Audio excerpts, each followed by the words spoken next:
प्रवेश कर चुके हैं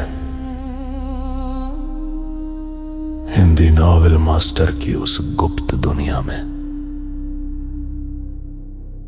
जहां कहानियां सिर्फ लिखी नहीं जाती, जाग उठती है। यहां हर छाया के पीछे एक रहस्य छिपा है, हर कदम पर एक अनसुनी फुसफुसाहट, और हर कहानी आपको उस अंधेरे दरवाजे तक ले जाती है जिसे खोलने की हिम्मत हर किसी में नहीं होती। डिस्क्लेमर: इस संसार के सभी पात्र, घटनाएं और स्थान कल्पना के धुएं से जन्मे हैं। इनका किसी वास्तविक व्यक्ति, संस्था या घटना से कोई संबंध नहीं है। यदि कोई समानता लगे तो याद रखिए, संयोग भी कभी कभी कहानी का हिस्सा बन जाता है। ये सामग्री केवल मनोरंजन और कल्पनाओं की रहस्यमयी यात्रा के लिए है। अध्याय 165 मनमोहिनी। ये देखते ही उस औरत ने मौका ताड़ा और तलवार छीनकर भागने की कोशिश की, लेकिन जैसे ही उसने तलवार खींची, उसने पाया कि देवांश की ढीली पड़ी पकड़ ने एक बार फिर म्यान को कसकर जकड़ लिया था। ये कैसे मुमकिन है? वह एक पल से भी कम समय में होश में आ गया। उस औरत के चेहरे पर हवाएं उड़ने लगी और उसने अनजाने में ही तलवार छोड़कर भागना चाहा। अपनी जान के सामने ये लंबी तलवार कुछ भी नहीं थी। हालांकि जैसे ही वह तलवार छोड़कर भागने वाली थी, उसने अचानक महसूस किया कि चाहे वह कितनी भी जोर लगा ले, उसकी उंगलियां उस लंबी तलवार से चिपकी हुई थीं, जैसे किसी ने उसकी हथेली को गोंद से चिपका दिया हो। उसे छुड़ाना नामुमकिन था। आंतरिक ऊर्जा प्रक्षेपण, शक्ति रूपांतरण। वह औरत समझ गई कि तलवार छोड़कर भागने का उसका पैंतरा फेल हो चुका है। अब क्या, अपना हाथ काटकर भागना ही एकमात्र रास्ता बचा था। उसने अपनी नाजुक संगमरमर जैसी सफेद उंगलियों को देखा और तुरंत ये ख्याल झटक दिया और बेबसी में समझौता करते हुए बोली, ठीक है, मैं तुम्हें बताती हूँ। मेरा नाम मोहिनी है। जैसा कि तुम मेरे कपड़ों से अंदाजा लगा सकते हो, मैं यहाँ की स्थानीय निवासी हूँ, आदिवासी कबीले की एक सच्ची वारिस। तुमने अभी कौन सा तरीका इस्तेमाल किया था? देवांश को अब इस बात से कोई फर्क नहीं पड़ता था कि वह कौन है, उसे बस ये जानना था कि उसने उसके साथ क्या किया। देवांश, जो कुछ पल पहले तक शांत दिख रहा था, अब उसकी आंखों में फिर से वही बर्फीली ठंडक उतर आई थी। ये देखते ही मोहिनी का चेहरा, जो कुछ देर पहले तक अदाओं से भरा था, अचानक अत्यधिक दहशत से भर गया। वह अच्छी तरह जानती थी कि इस बार उसके सामने खड़े इस आदमी के मन में वाकई जान से मारने का इरादा है, और वह किसी भी और से बेहतर समझती थी कि यह दिखने में खुशमिजाज और हैंडसम आदमी अगर एक बार हाथ उठा ले तो गलती की कोई गुंजाइश नहीं छोड़ता, सीधे जानलेवा वार करता है और अपने दुश्मन को सांस लेने तक का मौका नहीं देता। अखाड़े पर पड़ी वह बिना सिर की लाश इसका सबसे बड़ा सबूत थी। इतना ही नहीं, अगर वह थोड़ी बहुत ढील देता भी था तो सिर्फ इसलिए ताकि दुश्मन को और ज्यादा दर्दनाक तड़प दे सके। अलीशा रॉय और रॉकी साल्वी का हाल इसका जीता जागता उदाहरण था। ये जानते हुए कि देवांश का मिजाज पल पल बदलता है, मोहिनी ने अब कुछ नहीं छिपाया और सब कुछ उगल दिया। ये हमारे कबीले की वशीकरण विद्या है, चितभ्रम। तुम एक तांत्रिक हो? देवांश ने भौहें सिकोड़ते हुए पूछा। पूछने के बाद, इससे पहले कि मोहिनी जवाब देती, देवांश ने खुद ही सिर हिलाया और बुदबुदाया, सही बात है, तुम आदिवासी लोग वशीकरण में माहिर होते हो और प्राचीन काल से रहे हो। तुम्हारा तांत्रिक होना कोई अजीब बात नहीं है। मोहिनी देवांश के शब्दों में छिपी ठंडक को महसूस कर सकती थी, इसलिए उसने जल्दी से सफाई दी, हालांकि मैं एक तांत्रिक हूँ, लेकिन मैं अपने कुल देवता की कसम खाती हूँ कि मैंने तुम पर कोई काला जादू या कीड़ा नहीं छोड़ा है। आदिवासी कबीले के लोगों के लिए उनके कुल देवता ही उनके भगवान और पूर्वज होते हैं। उनकी कसम खाना सबसे पवित्र शपथ मानी जाती है। इसे तोड़ने का मतलब है सीधे नर्क में जाना, जहां कभी पुनर्जन्म या मुक्ति नहीं मिलती। ये साफ था कि मोहिनी बुरी तरह डरी हुई थी, इसीलिए उसने अपने कुलदेवता की दुहाई दी। लेकिन सच तो ये था कि उसकी कसम के बिना भी देवांश जानता था कि उसके शरीर में कोई बाहरी कीड़ा या जादू नहीं था। उसकी मौजूदा साधना तो दूर की बात है, जब उसने दक्ष स्तर में पहला कदम रखा था, तब भी अगर उसके शरीर में कोई परजीवी होता तो वह उसे आसानी से पहचान लेता। फिर भी उसने अपनी आंतरिक जांच कर ली थी और हरिहरेश्वर में कदम रखते ही जब उसे चक्कर आया था, उसने उसी वक्त अपनी दिव्य दृष्टि फैलाकर अपने शरीर को टटोला था, लेकिन उसे कोई गड़बड़ी नहीं मिली। इसलिए ये निश्चित रूप से कोई शारीरिक काला जादू नहीं था। लेकिन अगर वह वशीकरण का शिकार नहीं हुआ था तो उसका दिमाग सुन्न क्यों हुआ था? ये बात जाननी जरूरी थी कि उसकी मौजूदा साधना के साथ साधारण तरीके उसे प्रभावित नहीं कर सकते थे। उसे एक पल के लिए भी सुन्न कर देना तो बहुत दूर की बात थी। देवांश का सवाल सुनने के बाद मोहिनी ने तुरंत सिर हिलाया और कहा, मुझे भी यह अजीब लग रहा है। जिस पल तुमने हरिहरेश्वर की सीमा में कदम रखा, मुझे तुम्हारे अस्तित्व का पता चल गया था। वह एहसास बिल्कुल वैसा ही था जैसा एक तांत्रिक और उसके वशीकरण के बीच का होता है। लेकिन जब मैंने तुम्हारे भीतर उस शक्ति को नियंत्रित करने की कोशिश की तो मैंने पाया कि तुम्हारे अंदर तो कोई वशीकरण है ही नहीं। लेकिन अजीब बात यह है कि बिना किसी माध्यम के भी मैंने पाया कि मैं तुम पर चित्तभ्रम का प्रयोग कर सकती हूँ, और सिर्फ चित्तभ्रम विद्या का ही।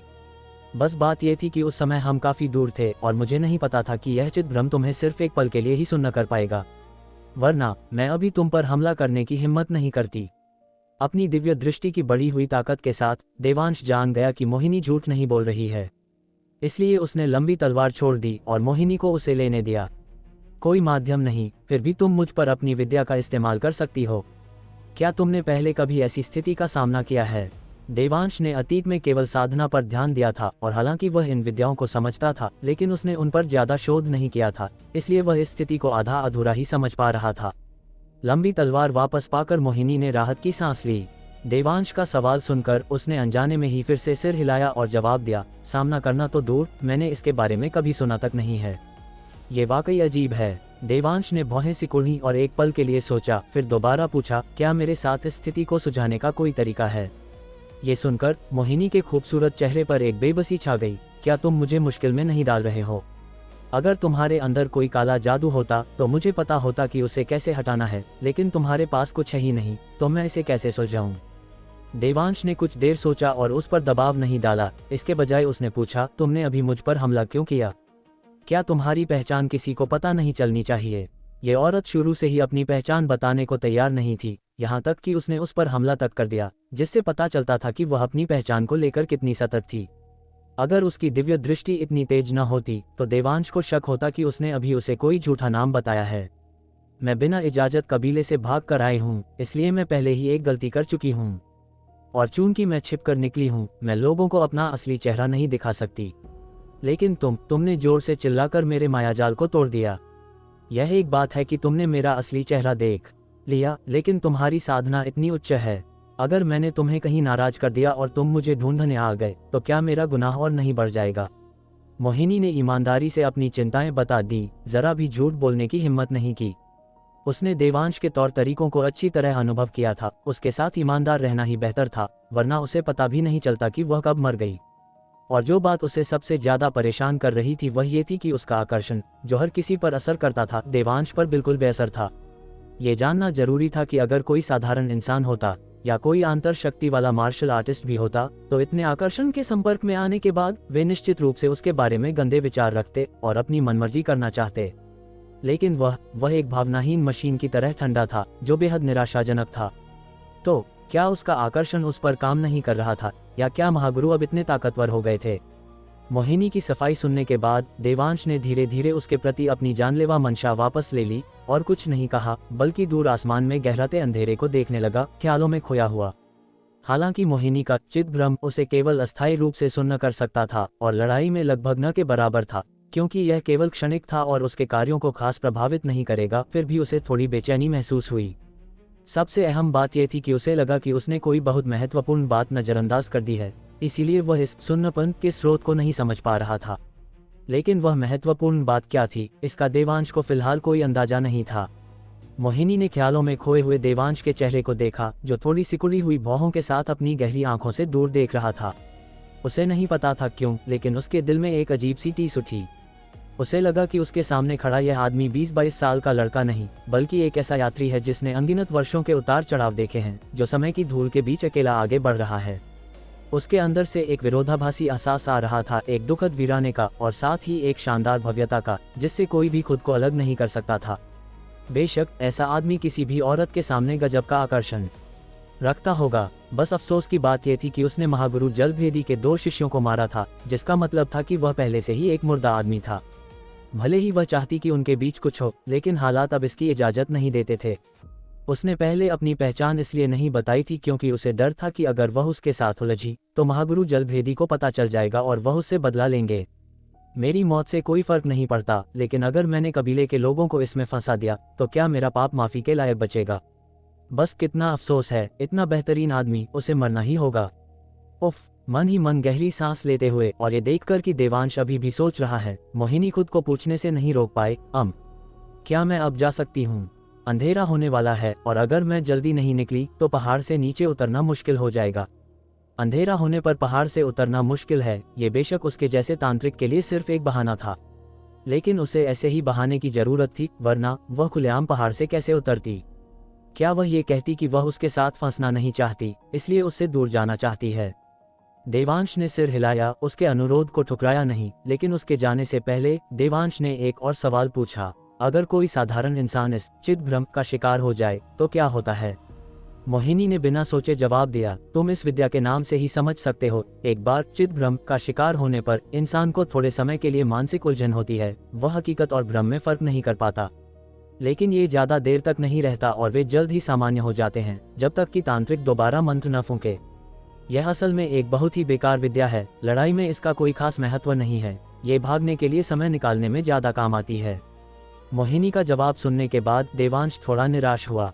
दरअसल वह खुद पर हुए असर से आम लोगों पर चिदभ्रम के प्रभाव का विश्लेषण कर सकता था, लेकिन वह हार मानने को तैयार नहीं था, इसलिए उसने एक अतिरिक्त सवाल पूछा, ये केवल लोगों को मानसिक रूप से भ्रमित करता है, हकीकत और भ्रम में फर्क करने में असमर्थ? देवांश ने सोचा, फिर दोबारा पूछा, क्या ये किसी इंसान के स्वभाव को पूरी तरह बदल सकता है, विशेष रूप से ऐसा बदलाव जो उसके पिछले स्वभाव से बिल्कुल उल्टा हो? मोहिनी ने एक पल सोचा, फिर सिर हिलाया, सिर्फ चिदभ्रम के साथ ये बिल्कुल नामुमकिन है। तुम ऐसा क्यों पूछ रहे हो? अध्याय 166, एक विचार और पर्वत डोल उठे। कुछ नहीं, बस ऐसे ही पूछ रहा था, अब तुम जा सकती हो। देवांश के इतना कहने के बाद उसने मोहिनी पर और ध्यान नहीं दिया, बल्कि डूबते सूरज को देखने लगा। काफी देर तक खामोश रहा। हालांकि मोहिनी समझ नहीं पाई कि देवांश ने वह सवाल क्यों पूछा, लेकिन ये सोचकर कि वह यहाँ से जा सकती है, उसने अब और देर नहीं की। अलविदा कहने के बाद उसने अपनी चाल तेज की और तेजी से पहाड़ से नीचे उतर गई। विशाल पहाड़ी की चोटी पर केवल देवांश ही हवा के थपेड़ों के बीच खड़ा रह गया। उसने मोहिनी से वह सवाल इसलिए पूछा था क्योंकि एक विचार जिस पर उसने कभी गौर नहीं किया था अचानक उसके दिमाग में कौंध गया और फिर वह बेकाबू हो गया और गहरा होता चला गया। इससे पहले वह और बाकी सब हमेशा यही मानते थे कि उसका शराब, जुए और अपनी पत्नी और बेटी के साथ मारपीट में डूबना उसकी बेटी की लाइलाज बीमारी की वजह से था, जिसने न केवल उसे गहरे कर्ज में डाल दिया था बल्कि भविष्य की कोई उम्मीद भी नहीं छोड़ी थी, जिससे उसने खुद को बर्बाद कर लिया। फिर अत्यधिक दबाव के कारण उसने सारा दोष अपनी बेटी पर मर दिया, यह महसूस करते हुए कि वह उसे नीचे खींच रही है। ये नफरत सिया तक भी फैल गई और वह अक्सर माँ बेटी को पीटता था। लेकिन अब उसे अचानक एक अलग ही ख्याल आया। उसे लगा कि उस समय उसके स्वभाव में आया भारी बदलाव शायद उसके अपने कारणों से नहीं था बल्कि बाहरी कारणों से हुआ था। कुछ समय पहले जब उसने देशमुख आजी से सोया सॉस मांगी थी तो उसने देशमुख आजी को कहते सुना था, असल में तेरा स्वभाव बुरा नहीं है, पता नहीं इन पिछले कुछ सालों में तुझे क्या हो गया था, जैसे तू कोई और ही इंसान बन गया हो। उस पल उसे लगा था कि कुछ गड़बड़ है। बस बात यह थी कि उस समय उसके दिमाग में यह विचार पूरी तरह नहीं आया था, इसलिए वह तुरंत समझ नहीं पाया कि क्या हो रहा है और उसने आगे नहीं सोचा। बाद में जब वह इंद्रलोक हॉल में रिया कपूर को श्राप के बारे में समझा रहा था तो उसे याद आया कि एक बार जब एक तांत्रिक ने उस पर श्राप दिया था, लेकिन तांत्रिक की अपनी साधना कम होने के कारण वह अपने ही श्राप का शिकार होकर मर गया था। उसके दिमाग में फिर से कुछ कौंधा, लेकिन जब उसने ये पता लगाने के लिए अपना ध्यान केंद्रित किया तो उसने पाया कि वह विचार पहले ही गायब हो चुका था और चाहे उसने याद करने की कितनी भी कोशिश की वह नाकाम ही रहा। हालांकि उस समय इन दो घटनाओं ने ज्यादा हलचल नहीं मचाई, लेकिन कम से कम उन्होंने देवांश को सतर्क कर दिया था। लेकिन अगर बात सिर्फ इन दो बिंदुओं की होती तो देवांश बाहरी कारणों के बारे में नहीं सोचता। आखिर अगर उस समय ये वाकई बाहरी कारणों से हुआ होता तो उसके गुरु को अपनी साधना के साथ उसे बचाते समय उसके बारे में कुछ असामान्य महसूस होना चाहिए था। लेकिन अपनी मौत तक उसके गुरु ने बाहरी कारणों के बारे में कभी कुछ नहीं कहा, केवल इतना कहा कि उनके कई शिष्यों में से केवल देवांश ही एक दिन अमर सम्राट स्तर तक पहुंचेगा। इसके अलावा जैसे जैसे साधना की दुनिया में उसकी साधना बढ़ी उसने अपना आत्मनिरीक्षण भी किया था, लेकिन उसे कभी भी श्राप मिलने का कोई संकेत नहीं मिला। इसलिए उसने हमेशा सोचा कि यह उसका अपना कारण था और कभी बाहरी कारणों पर विचार नहीं किया। ये तब तक नहीं हुआ जब तक कि इस बार जब वह मोहिनी की गुण विद्याओं और दैवीय शक्तियों से प्रभावित हुआ, जिसने उसे भ्रमित महसूस कराया, और उसने इसे पिछले 2 छोटे सुरागों से जोड़ा कि यह विचार अचानक उसके दिमाग में आया। चूंकि मोहिनी की साधना कम थी, उसका आकर्षण उस पर केवल एक संक्षिप्त पल के लिए ही भटकाव पैदा कर सकता था। लेकिन जब उसकी साधना कम थी तो वह बिना किसी कीड़े के उस पर मंत्र कैसे चला सकती थी? ये बताता है कि उसके शरीर पर कोई ऐसा रहस्य होना चाहिए जिससे वह फिलहाल अनजान है, जिसने मोहिनी को बिना किसी कीड़े के उस पर मंत्र चलाने की अनुमति दी और उसे भ्रमित करने में सफल रही, भले ही केवल एक पल के लिए। चूंकि इस रहस्य ने मोहिनी को उस पर मनमोहिनी विद्या चलाने में सफल बना दिया, तो क्या ये दूसरों को उस पर अन्य जादुई कलाएं और दैवीय शक्तियां चलाने की अनुमति नहीं दे सकता, जिससे उसका स्वभाव पूरी तरह बदल जाए? देवांश को लगा कि यह बहुत संभव है और इसकी संभावना काफी ज्यादा है। आखिरकार वह पहले कभी शराब या जुआ नहीं खेलता था। लोगों को पीटना तो दूर की बात थी, थोड़े ही समय में उसका स्वभाव इतना कैसे बदल सकता था? उस समय किसी ने जरूर उसके साथ छेड़छाड़ की होगी, जिससे वह जैसे कोई और इंसान बन गया। इसलिए उसके शरीर पर यह फिलहाल अज्ञात रहस्य ही बहुत संभव है कि उस समय उसके स्वभाव में आए भारी बदलाव का असली कारण हो। ये सोचते ही देवांश के दिल में गुस्से की आग धधक उठी। उस समय वह बस एक आम आदमी था, बिना किसी ताकत या प्रभाव के। कोई उसके साथ इतना घिनौना काम क्यों करेगा? उन्होंने न केवल उसकी बेटी को दुख और आत्मग्लानि में मरने दिया, बल्कि उसकी पत्नी को भी निराशा में इमारत से कूदने पर मजबूर कर दिया, जिससे उसका परिवार तबाह हो गया। उन्होंने उसे पूरे 1 लाख साल तक निराशा और आत्मग्लानि में तड़पाया। इस पल बिना कोई हरकत किए भी उसके भयंकर गुस्से के कारण उसके पैरों के नीचे की चट्टानें और रेत बेचैनी से ऊपर नीचे उछलने लगीं। और जैसे जैसे उसका गुस्सा तेजी से बढ़ा, अंततः पूरी पर्वत श्रृंखला भी हल्का हल्का कांपने लगी। मोहिनी, जो लगभग पहाड़ की तलहटी पर थी, पर्वत श्रृंखला के कांपने से लड़खड़ा गई, लगभग अपना संतुलन खो बैठी और जमीन पर गिरते गिरते बची। भूकंप। मोहिनी हैरान दिखी और हरिहरेश्वर जाकर निवासियों और पर्यटकों को निकालने ही वाली थी, लेकिन जैसे ही वह कदम बढ़ाने को थी, उसने अचानक मुड़कर पहाड़ की चोटी की ओर देखा और फिर वहीं जम गई। काफी देर तक सामान्य नहीं हो पाए। ये तब तक नहीं हुआ जब तक पर्वत श्रृंखला का कांपना बंद नहीं हुआ कि मोहिनी होश में आई। इस पल उसकी पीठ ठंडे पसीने से भीग चुकी थी और उसका दिल एक डर से भर गया था। एक विचार उठता है और पहाड़ बदल जाते हैं। क्या ये तुम्हारी असली ताकत है? हे, मैं अभी वाकई मौत के मुंह में नाच रही थी। बस अफसोस है कि जब तुम महागुरु जलभेदी से मिलोगे तो तुम्हारा अंतिम हश्र तुम्हारी साधना और शरीर का विनाश होगा। मोहिनी ने सिर हिलाया, मुड़ी और चली गई, अब और नहीं रुकी। पहाड़ की चोटी पर देवांश ने बड़ी मुश्किल से उस हिंसक गुस्से को दबाया, जिससे चट्टानें और रेत शांत हो गईं और पर्वत श्रृंखला में फिर से शांति छा गई। लेकिन उसका चेहरा गंभीर बना रहा। चाहे तुम कोई भी हो, बेहतर होगा कि तुम मुझे न मिलो, वरना मैं तुम्हारे पूरे वंश को मिटा दूंगा। जैसे ही उसके शब्द खत्म हुए, देवांश ने अपने सीने से एक लंबी सांस छोड़ी। अपने दिल में एक राहत और हल्कापन महसूस किया। हालांकि उसे अभी भी नहीं पता था कि वह ज्ञात रहस्य क्या था। उसे लगा कि बहुत अधिक संभावना है कि उस समय वह अपने काबू में नहीं था। समय चुपचाप बीतता गया, साल बहते गए। जैसे ही सूरज ढला, रात हुई और रोशनी जली, देवांश ने एक लंबा सुरीला गीत गाया, हंसा और पहाड़ से छलांग लगा दी, सीधे पहाड़ की तलहटी में बने अखाड़े की ओर। किसी ने पहले ही अलीशा रॉय और रॉकी साल्वी को मुंबई के अस्पताल भेज दिया था। वे मरेंगे नहीं, लेकिन वे बाकी जिंदगी मौत से बदतर जिएंगे, ठीक वैसे ही जैसे उन्होंने रोहन देशमुख पर थोपने की कोशिश की थी। सिंघानिया परिवार का कारोबार न केवल बच गया, बल्कि कई और जिलों में 80% हिस्सेदारी भी हासिल कर ली। भविष्य में सोने की ईंटें और कीमती पत्थर खरीदना शायद अब आर्थिक रूप से इतना तंग नहीं करेगा। और उसके नॉर्थ मुंबई में तैनात होने के साथ अब से कोई बड़ा संघर्ष नहीं होना चाहिए। मामला न केवल पूरी तरह सुलझ गया था, बल्कि उसे अपने भावनात्मक बदलाव के सुराग भी मिल गए थे। इस जीत से भरकर देवांश को लगा कि अब मुंबई लौटने का समय आ गया है। इस समय मुंबई में रात पहले ही हो चुकी थी। शांति और समृद्धि की सतह के नीचे छिपी हुई लहरें हलचल मचा रही थीं। काले कपड़ों में लिपटे साए नागपुर से आकर चुपचाप मुंबई में घुसपैठ कर रहे थे। एक समूह मुंबई यूनिवर्सिटी की ओर बढ़ा, जबकि दूसरा सीधे सी लिंक हाइट्स की ओर गया। अध्याय 167। बोझ। बिल्कुल नहीं, ये तो किस्मत बदलने का मौका है। पहाड़ से नीचे उतरने के बाद देवांश को अखाड़े के पास रोहन देशमुख नहीं दिखा, इसलिए वह सीधे हरिहरेश्वर ग्रैंड होटल की ओर चल दिया। होटल में घुसने से पहले ही उसने बाहर तरह तरह की लग्जरी गाड़ियां खड़ी देखीं, जिससे वह जगह किसी छोटे कार शो जैसी लग रही थी। इसने कई पर्यटकों को अपनी ओर खींचा जो फोटो लेने और अपने सोशल मीडिया पर डालने के लिए इकट्ठा हो गए थे। बड़े लोग शायद इसके आदी थे, इसलिए कोई उन्हें भगाने बाहर नहीं आया, उन्हें आराम से फोटो लेने दिया। ये तब तक चला जब तक देवांश नहीं आया। उसके आते ही बॉडीगार्ड्स ने हड़बड़ी में रास्ता साफ किया और फिर देवांश को सम्मान के साथ होटल के अंदर ले गए। इस व्यवहार ने उन पर्यटकों को हैरान कर दिया जो लड़ाई देखने अखाड़े के अंदर नहीं गए थे, जिससे वे बार बार पूछने लगे कि वह नौजवान आखिर है कौन। जो लोग अखाड़े में नहीं गए थे उन्हें जवाब नहीं पता था, और जो गए थे वे जवाब जानते थे लेकिन बोलने की हिम्मत नहीं कर सकते थे। इसलिए हर कोई बस एक दूसरे का मुंह देखता रह गया। केवल यह अनुमान लगा पाया कि देवांश शायद कोई सेलिब्रिटी कलाकार है जिसे परफॉर्मेंस के लिए बुलाया गया है। आखिरकार वह इतना हैंडसम था और उसका आभामंडल ऐसा था कि वह देश के सभी युवा आयल्स को आसानी से मात दे सकता था। होटल में घुसते ही देवांश ने देखा कि लॉबी, जिसे अब बाहरी लोगों के लिए बंद कर दिया गया था, यशवर्धन खन्ना जैसे बड़े लोगों से भरी थी जो असल में वहां रुके भी नहीं थे। यहाँ तक कि टाउन चीफ जाकिर कुरैशी भी उनके बीच मौजूद थे। यशवर्धन और बाकी लोग हरिहरेश्वर से नहीं गए थे, शायद इसलिए क्योंकि देवांश खुद नहीं गया था और वे जल्दी निकलने की हिम्मत नहीं कर सके, इस डर से कि कहीं कोई बड़ी गलती न हो जाए और वे उसकी नाराजगी का शिकार न बन जाएं।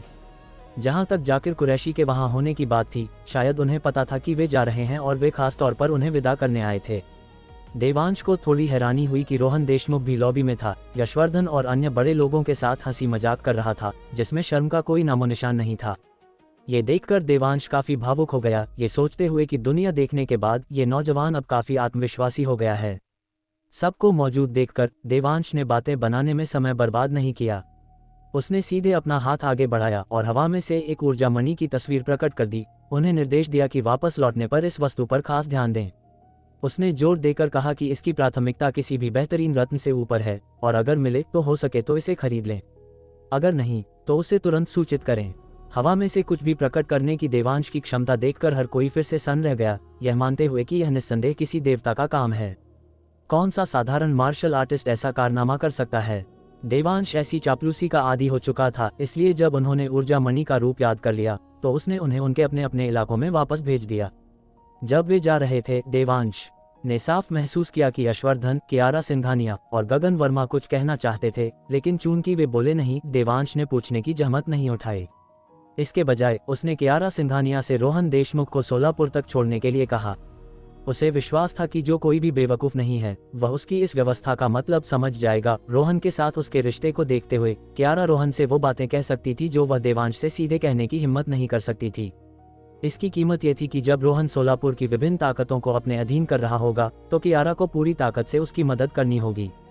यह एक बोझ ढोने जैसा लग सकता था और उसे शायद भविष्य में इस अनुभवहीन नौजवान की चिंता भी करनी पड़े, लेकिन वहां मौजूद सभी बड़े लोग समझ गए थे कि ये देवांश उसे एक मौका दे रहा है। अगर उसने अच्छा काम किया तो वह रोहन को सत्ता दिलाने में मददगार एक खास सहयोगी होगी और उसकी भविष्य की सफलता उसकी मुट्ठी में होगी। लेकिन अगर उसने इस मौके की कद्र नहीं की तो बाद में देवांश के मुंह फेर लेने पर उसे दोष नहीं देना चाहिए। इसलिए जब देवांश ने कियारा सिंघानिया को रोहन देशमुख को सोलापुर तक छोड़ने के लिए कहा तो बाकी दो परिवारों की आंखें ईर्ष्या से बाहर आने को हो गईं। सभी कियारा की अविश्वसनीय किस्मत पर हैरान थे। कियारा सिंघानिया ने एक चमकती मुस्कान के साथ कहा कि वह सोलापुर को एक करने में रोहन की मदद करने के लिए अपनी पूरी जान लगा देगी। जहां तक रोहन के बोझ होने की बात थी, बिल्कुल नहीं, ये तो साफ तौर पर भगवान का दिया हुआ एक मौका था। अगर वह वाकई सोलापुर को एक करने में रोहन की मदद कर पाए तो रोहन भविष्य में निश्चित रूप से कियारा का समर्थन करेगा। सोलापुर पर राज करने वाले रोहन का समर्थन होना ठाणे पर राज करने वाले विक्रमजीत सिंह के समर्थन से कहीं ज्यादा मजबूत था। इसके अलावा रोहन के पीछे वो शख्स भी था, रहस्यमय गुरु देवांश। रोहन की मदद करना परोक्ष रूप से गुरु देवांश की मदद करने के बराबर था। इस कृपा के लिए कौन होड़ नहीं लगाना चाहेगा। कोई आश्चर्य नहीं कि यशवर्धन और गगन वर्मा की आंखों से ईर्ष्या का खून टपक रहा था। रोहन की मंजिल तय करने के बाद देवांश ने और देर नहीं की। वह रिया कपूर की पनामेरा में बैठ गया और 3 मर्सिडीज बेंज एसयूवी की सुरक्षा के साथ वे मुंबई की ओर चल पड़े। पनामेरा में रिया कपूर ने कई बार देवांश की ओर देखा और फिर पूछा, तुम बहुत अच्छे मूड में लग रहे हो। जब से मैं तुम्हें जानती हूँ मैंने तुम्हें इतना खुश कभी नहीं देखा। क्या यह इसलिए है क्योंकि तुमने नॉर्थ मुंबई को एक कर दिया है। देवांश ने सिर हिलाया और मुस्कुराया। पहाड़ की चोटी पर मुझे जो सुराग मिले उनके सामने यह मामूली नॉर्थ मुंबई क्या चीज है। क्या सुराग? फिलहाल ये बस एक अनुमान है, पक्का होने पर बात करूंगा। देवांश बहुत सतर्क था और अपने अनुमानों के सच होने से पहले आसानी से उनका खुलासा नहीं करता था। रिया कपूर ने इस मुद्दे पर ज्यादा जोर नहीं दिया। इसके बजाय उसने विषय बदल दिया और कुछ और पूछा, क्या तुम जानते हो कि तुम्हारे आने से पहले यशवर्धन और बाकी लोग क्या कर रहे थे। देवांश ने एक पल सोचा और जवाब दिया, रोहन को अपनी कारों में वापस चलने का न्योता दे रहे थे। उद्धरण चिन्ह डॉट डॉट डॉट उद्धरण चिन्ह। रिया एक पल के लिए सन रह गई, फिर भौहें सिकुड़ी और हंस पड़ी, दांतते हुए बोली, तुम इंसान हो भी या नहीं? तुम सब कुछ इतनी साफ तरह से कैसे देख लेते हो? इंसान होने का तो अब कोई मजा ही नहीं बचा। देवांश मुस्कुराया, जो भी रोहन के करीब जाएगा वह आधे सोलापुर का मालिक होने के बराबर है। इतनी सी बात आसानी से समझी जा सकती है, उन चालाक लोगों को ये कैसे पता नहीं होगा? रिया ने सिर हिलाया, वाकई इससे पहले कि तुम रोहन को पहाड़ पर ले जाते वे अभी भी सोच रहे थे कि सोलापुर के संचालन के अधिकार तुमसे कैसे लिए जाएं। बाद में जब उन्होंने तुम्हें उसे पहाड़ की चोटी पर ले जाते देखा तो वे जान गए कि सोलापुर अब रोहन का है। इसलिए तुम्हारे रोहन को पहाड़ से नीचे भगाने के बाद उन्होंने तुरंत पूरे जोश के साथ हरिहरेश्वर ग्रैंड होटल में उसका स्वागत किया। ये सुनकर देवांश सिर हिलाए और हंसे बिना नहीं रह सका। जो लोग एक जिले के मालिक बन सकते हैं वे वाकई बहुत शातिर होते हैं। रिया सहमत नहीं थी, इसके बजाय उसने पलटवार किया, क्या तुम्हें डर नहीं है कि रोहन का आत्मविश्वास इतना मजबूत नहीं है और वे लोग उसका फायदा उठा सकते हैं? नहीं, वरना क्या वह बारिश जो मैंने कराई थी बेकार नहीं जाती? देवांश ने एक आत्मविश्वास भरी मुस्कान के साथ कहा।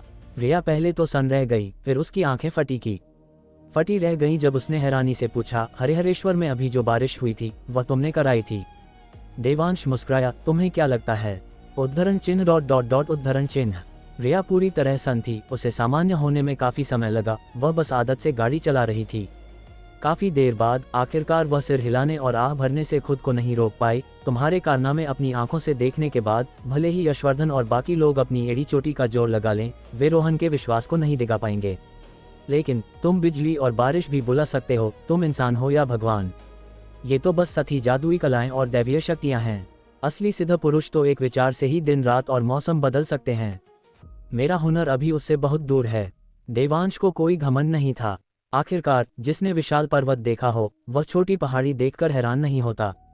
ये सुनकर रिया स्वाभाविक रूप से फिर से आह भरने से नहीं रोक पाई। तुम साधक वाकई अविश्वसनीय रूप से ताकतवर होते हो। देवांश इस पर कुछ नहीं बोला, न ही उसने उसे सही किया और न ही सही करने की जहमत उठाई। थोड़ी देर बाद रिया फिर बोली, तुम्हारे रोहन को पहाड़ पर ले जाने के बाद यशवर्धन ने मुझे उदय ग्रुप के बारे में कुछ बातें बताईं। मुझे लगता है कि तुम्हें इसके बारे में बताना जरूरी है। और ठीक तभी नागपुर से आए काले साए अपनी अपनी मंजिलों के करीब पहुंच चुके थे। अंधेरे में छिपे हुए हमला करने के मौके का इंतजार कर रहे थे, अदृश्य भूतों की तरह जिनका अस्तित्व किसी को पता नहीं था। अध्याय 168। महाराष्ट्र में अब सिर्फ देशमुख का राज होगा, खन्ना का नहीं। नागपुर में एक आलीशान पुरानी हवेली के अंदर लंबे लबादे वाले युवक ने अपने लिए एक कप चाय डाली, फिर खिड़की के बाहर आसमान में चमकते चांद को देखा। एक शैतानी आकर्षक मुस्कान अनजाने में ही उसके होठों पर तैर गई। उसने साफ चाय की एक चुस्की ली और लापरवाही से पूछा, गुरुजी, अगर कोई गड़बड़ नहीं हुई तो वे अब तक मुंबई पहुंच चुके होंगे, है ना? बूढ़े आदमी ने ये सुना और जल्दी से सिर झुकाकर जवाब दिया, मुझे अभी खबर मिली है, वे अपने अपने तय स्थानों पर पहुंच चुके हैं। इस बार काम पक्का होना चाहिए, है ना? लंबे लबादे वाले युवक ने ठंडेपन से पूछा। उसके चेहरे पर एक आधी अधूरी मुस्कान थी। उद्धरण चिन्ह डॉट डॉट डॉट। छोटे सरकार, आप निश्चिंत रहें। पिछली बार यशवर्धन के अचानक मुंबई आ जाने की वजह से हम नाकाम हुए थे। इस बार भेजे गए सभी लोग माहिर हैं, खासकर वो लेडी लीडर। उसकी साधना बहुत गहरी और अथाह है। भले ही यशवर्धन मुंबई में होता या न भी होता, वह पल भर में उसके साथ वाले शंकर काका को मार सकती थी। तो काम बिल्कुल पक्का होगा। बूढ़े आदमी ने आत्मविश्वास से लेकिन कांपते हुए जवाब दिया, इस डर से कि कहीं लंबे लबादे वाला युवक भड़क न जाए। हालांकि लंबे लबादे वाले युवक ने यह सुनकर मजाक उड़ाया, बेहतर होगा कि तुम ये सुनिश्चित करो कि काम पक्का हो, वरना। उस आदमी ने बात पूरी नहीं की लेकिन धीरे से अपने चाय के कप से एक घूंट लिया। कप में मौजूद खौलती हुई चाय पल भर में बर्फ बन गई। बूढ़ा आदमी ये देखकर और सुनकर पहले ही डर के मारे कांप रहा था। वह अपने छोटे मालिक के मिजाज को अच्छी तरह जानता था और यह भी जानता था कि उसके पिछले 2 चाय सिखाने वाले गुरुओं का क्या हश्र हुआ था। इसलिए हर बार वह मौत के साए में चलता था, बस यही दुआ करता था कि मर जाए। वैसे पिछली बार रणवीर गिल को पकड़ने के लिए भेजे गए लोगों को उस कुत्ते यशवर्धन ने कैसे रोका था? लंबे लबादे वाले युवक ने यह सुनने के बाद लापरवाही से पूछा। उसे असल में ऐसी छोटी मोटी बातों की परवाह नहीं थी, लेकिन चूंकि वह वैसे भी मुंबई से अच्छी खबर का इंतजार कर रहा था और उसके पास करने को कुछ नहीं था, इसलिए उसने बस समय काटने के लिए पूछ लिया। कहा जाता है कि रणवीर गिल यशवर्धन की बेटी के पीछे पड़ा है और यशवर्धन इस होने वाले दामाद से काफी संतुष्ट लगता है। बूढ़े आदमी ने जल्दी से जवाब दिया। लंबे लबादे वाले युवक ने यह सुनकर सिर हिलाया, खुद से बुदबुदाते हुए, तो ये बात है। आखिर एक छोटे से मिलिट्री डिस्ट्रिक्ट कमांडर का पोता इस छोटे सरकार की दौलत छीनने की हिम्मत क्यों करेगा? तो यशवर्धन उसकी पीठ पर है। यशवर्धन शायद रणवीर गिल की तंत्र विद्या को भी महत्व देता है, वरना रणवीर गिल की पारिवारिक पृष्ठभूमि को देखते हुए वह यशवर्धन की नज़र में आने लायक नहीं होना चाहिए। बोलने के बाद लंबे लबादे वाले युवक के मुंह के कोने पर एक ठंडी मुस्कान आ गई। उसने खिड़की की दिशा में मुंबई की ओर देखा और पूछा, हरिहरेश्वर का काम अब तक खत्म हो जाना चाहिए है ना? हरिहरेश्वर में इतने बड़े आयोजन के लिए उन्होंने स्वाभाविक रूप से जासूस भेजे थे, कुछ तो अखाड़े में भी घुस गए थे। कोई भी खुफिया जानकारी निश्चित रूप से तुरंत नागपुर भेज दी जाती। हालांकि रात के 10 बजने वाले थे और बूढ़े आदमी को कोई खबर नहीं मिली थी, जिससे वह बहुत बेचैन था। इसलिए जब बूढ़े आदमी ने सवाल सुना तो उसके शरीर पर तुरंत ठंडा पसीना आ गया और उसने जल्दी से सिर झुकाकर जवाब दिया, ये खत्म हो जाना चाहिए था, लेकिन अभी तक कोई जानकारी नहीं मिली है। शायद अभी खत्म नहीं हुआ है। आखिर सोलापुर का फरहान कुरैशी एक टेढ़ी खीर है, वे शायद अभी भी मौत की लड़ाई लड़ रहे होंगे और उस अखाड़े में कोई नज़ारे देख सकता है लेकिन फ़ोन का इस्तेमाल नहीं कर सकता, इसीलिए कोई जानकारी वापस नहीं भेजी गई है। लंबे लबादे वाले युवक को लगा कि उसका विश्लेषण बहुत सटीक है, इसलिए उसने कप बदला और अपने लिए एक और कप चाय डाली। बूढ़े आदमी को हालांकि अपने दिल में एक हल्की सी बेचैनी महसूस हुई, ये सोचते हुए कि यह लड़ाई बहुत लंबी चल रही है, लेकिन वह बोलने की हिम्मत नहीं कर सका और केवल अपने संदेह को निगल सकता था। भले ही फरहान कुरैशी ने मदद के लिए दूसरे राज्यों से माहिरों को बुलाया हो, नॉर्थ मुंबई का नंबर 1 खिताब तो शायद यशवर्धन का ही रहेगा, है ना? लंबे लबादे वाले युवक ने चाय की चुस्की लेते हुए पूछा, नॉर्थ मुंबई का नंबर 1, क्या वह इसके लायक है? ये केवल नॉर्थ मुंबई के दर्जनों जिलों की चापलूसी है। ज्यादा से ज्यादा वह नदी के उत्तर का नंबर 1 है, और तब भी शायद वह सुरक्षित न बैठा हो।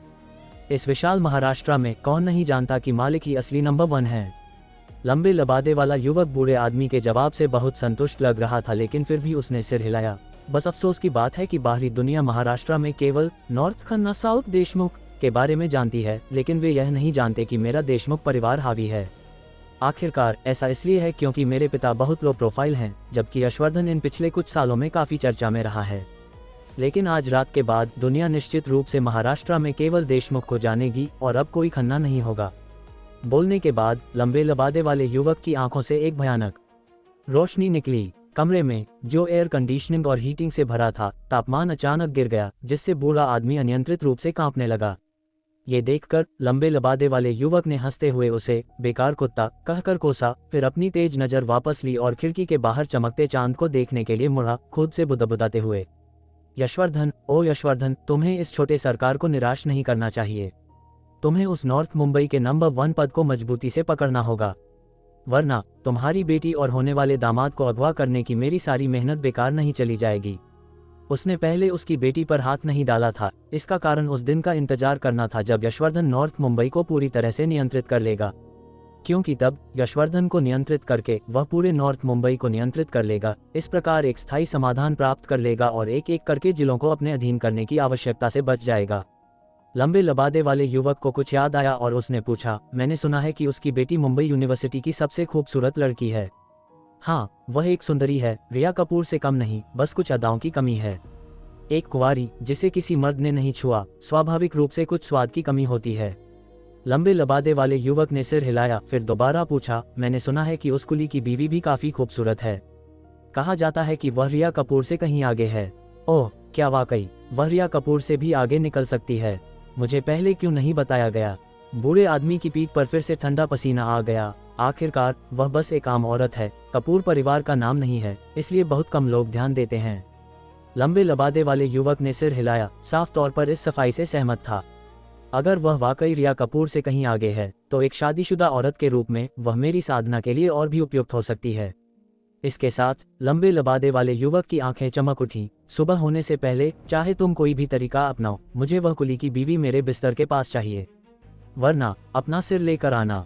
मुंबई जाने वाले हाईवे पर एक पनामेरा सेडान के अंदर उदय ग्रुप के बारे में बात करने से पहले मैं तुमसे पूछना चाहती हूँ, क्या तुम जानते हो कि यशवर्धन इस बार सिंघानिया परिवार की बची हुई संपत्ति के लिए क्यों होड़ करना चाहता है? रिया कपूर ने गाड़ी चलाते हुए देवांश से पूछा। सैकड़ों करोड़ की संपत्ति, किसका मन नहीं ललचाएगा?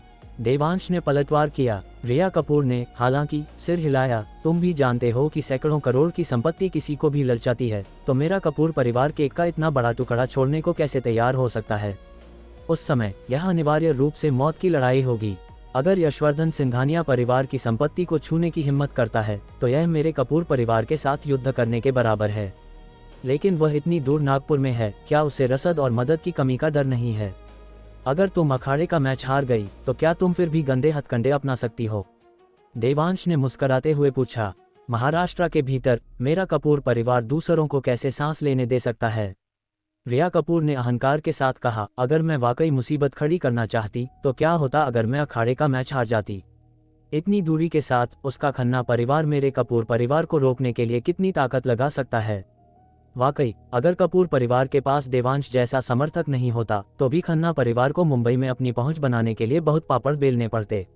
आखिरकार बहुत बड़ा कदम उठाने से दिक्कतें हो सकती हैं जब तक कि कोई देवांश जैसा सिरफिरा न हो जो एक बार में दर्जन भर कदम उठा सकता है, तब उन्हें ये चिंता नहीं होती। खैर, ताकत तो है और जो कोई नहीं मानेगा उसे बस एक थप्पड़ में मार दिया जाएगा। लेकिन खन्ना परिवार के पास शायद कपूर परिवार को एक थप्पड़ में मारने की पूंजी नहीं है, कम से कम थोड़े समय में तो नहीं। तो वह मुंबई में दखल क्यों देना चाहता है? रिया कपूर ने जवाब नहीं दिया बल्कि इसके बजाय पूछा, क्या तुमने महाराष्ट्र के नॉर्थ खन्ना साउथ देशमुख के बारे में सुना है? अध्याय 169 दक्षिण के साहूकार दिग्विजय देशमुख। अपने पिछले जन्म में देवांश बस एक साधारण इंसान था। वह अपनी बेटी के मामलों में इतना उलझा हुआ था कि उसे व्यापार जगत और अंडरवर्ल्ड के बारे में बहुत कम जानकारी थी, इसलिए वह तथाकथित नॉर्थ खन्ना साउथ देशमुख से पूरी तरह अनजान था। देवांश को सिर हिलाते देख रिया कपूर ने समझाया, नॉर्थ खन्ना का मतलब है यशवर्धन खन्ना जो नदी के उत्तर यानी नॉर्थ मुंबई में है, और साउथ देशमुख का मतलब है नदी के दक्षिण यानी कोंकण क्षेत्र के देशमुख परिवार। महाराष्ट्र के असली नंबर 1 दिग्विजय देशमुख। महाराष्ट्र का नंबर 1 यशवर्धन नहीं? देवांश ने उलझन में पूछा। इससे पहले अखाड़े में क्या फरहान कुरैशी तुम लोगों से हर कीमत पर नहीं लड़ रहा था ताकि वह यशवर्धन के महाराष्ट्र के नंबर 1 खिताब के लिए होड़ कर सके? ये कैसे हुआ कि इनाम ही नकली निकला? रिया कपूर ने मुस्कुराकर कहा, यशवर्धन ने हाल के वर्षों में समय का फायदा उठाया, इसलिए उसकी उपलब्धियां असाधारण रूप से चमकदार हैं। साथ ही वह युवा, साहसी और आक्रामक है। उसने 100 करोड़ से अधिक के मुनाफे वाले कई बड़े व्यवसायों में दिग्विजय देशमुख को रोका है। इसलिए बाहरी दुनिया को लगा कि महाराष्ट्र के मालिक बदल गए हैं, देशमुख की जगह खन्ना हो गए हैं, जहां से यह कहावत नॉर्थ खन्ना साउथ देशमुख आई। हालांकि शुद्ध ताकत के मामले में देशमुख परिवार, जिसने सैकड़ों वर्षों से महाराष्ट्र में अपना सिक्का जमाया है, विभिन्न उद्योगों में अपना प्रभाव डाला है और यहाँ तक कि महाराष्ट्र के विभिन्न शक्तिशाली विभागों में उनके सीधे वंशज हैं और जिन्हें अंदरूनी लोग दिग्विजय साहूकार के नाम से जानते हैं, उनकी तुलना एक यशवर्धन से कैसे की जा सकती है? सीधे शब्दों में कहें तो यशवर्धन एक नए अमीर जैसा है, जबकि दिग्विजय देशमुख एक असली रईस खानदान है। दोनों का स्तर बिल्कुल एक नहीं है। और देशमुख परिवार ने केवल एक मोहरा उदय ग्रुप नागपुर के इलाके में बिठाया, जिसने यशवर्धन को मजबूर कर दिया कि वह खतरा मोल लेकर पश्चिम की ओर देखे और मुंबई में सिंघानिया परिवार के उद्योग को निशाना बनाए। कौन मजबूत है और कौन कमजोर, ये साफ है। रिया कपूर की व्याख्या सुनने के बाद देवांश को नॉर्थ खन्ना साउथ देशमुख की सामान्य समझ मिल गई।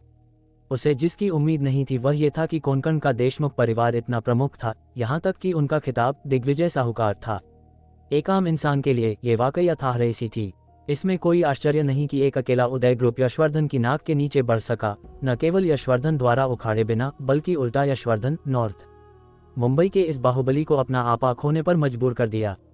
दिग्विजय देशमुख ने अपनी पहुंच इतनी दूर तक बढ़ा दी है, क्या कोई उसके लिए मुसीबत खड़ी नहीं करता? देवांश ने पूछा। उसका मतलब था देशमुख परिवार इस हद तक कैसे पहुंच सका और दिग्विजय देशमुख किस पर भरोसा करता था? दिग्विजय देशमुख के ससुर मेरे दादाजी की तरह उस समय मेरे दादाजी से आधे ओहदे ऊपर थे, एक ऐसा व्यक्ति जिसकी एक दहाड़ महाराष्ट्र को हिला सकती थी। लेकिन यह अंततः केवल एक बाहरी कारक है और मदद महत्वपूर्ण नहीं है।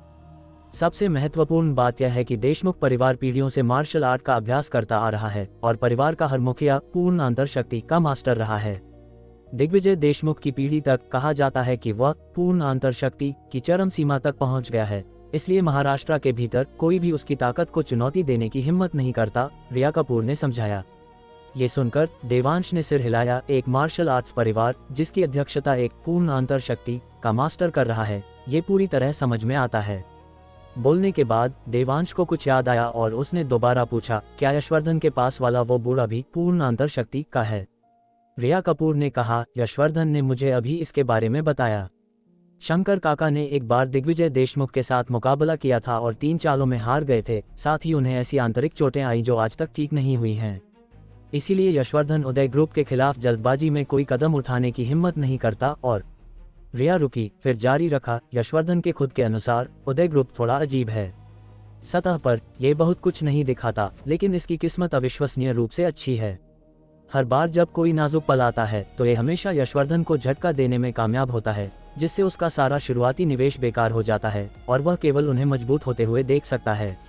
सबसे अहम बात, उसने कई बार शंकर काका को जांच के लिए भेजा, लेकिन उदय ग्रुप के मास्टरमाइंड का कोई सुराग तक नहीं मिला। देवांश मुस्कुराया, यह अच्छी किस्मत नहीं है। यह इसलिए है क्योंकि उसने नागपुर के उद्योगपतियों को भी श्राप दिया होगा, उनकी आर्थिक किस्मत का आदी होगी, ताकि वह स्वाभाविक रूप से लाभ का आनंद ले सके। ऐसा लगता है कि यशवर्धन को कोने में धकेल दिया गया था, इसीलिए उसने मुंबई को निशाना बनाने का सोचा। जहां तक सुराग तक न मिलने की बात है, यह अपेक्षित है और यही कारण है कि मैं तुरंत किसी को ढूंढने नागपुर नहीं गया। वो कैसे? रिया ने उत्सुकता से पूछा, उसकी बड़ी आंखें झपक रही थीं। ये बहुत आसान है, देवांश ने समझाया। तांत्रिक मार्शल आर्टिस्ट से अलग होते हैं। वे उस तरह के होते हैं जो लोगों के पीछे से वार करते हैं, अपना चेहरा दिखाने की हिम्मत नहीं करते। अगर उन्हें आमने सामने के मार्शल आर्टिस्ट का सामना करना पड़े तो उनके जीतने का कोई मौका नहीं होगा, इसलिए उन्हें वहां छिपना चाहिए जहां लोग उन्हें आसानी से न ढूंढ सकें। बेशक अगर किसी तांत्रिक की साधना काफी मजबूत है तो वे सीधे श्राप देकर एक मार्शल आर्टिस्ट को मार सकते हैं, जिसे बदला लेने का मौका भी नहीं मिलेगा। क्या ये तुम सिद्ध योगियों जैसा नहीं है? फिर भी एक फर्क है, कम से कम तांत्रिक सिद्ध योगियों से बेहतर छिप सकते हैं। देवांश ने सिर हिलाया और मुस्कुराया, सिर्फ शंकर काका ही नहीं, अगर मैं भी जाता तो शायद मैं उन्हें न ढूंढ पाता। रिया कपूर को समझ आ गया, तो तुमने जानबूझकर श्राप रणवीर गिल पर डाला ताकि उन्हें बाहर निकाला जा सके और फिर सुराग का पीछा किया जा सके। विचार अच्छा है, लेकिन शायद ये काम नहीं करेगा। देवांश ने सिर हिलाया। क्यों?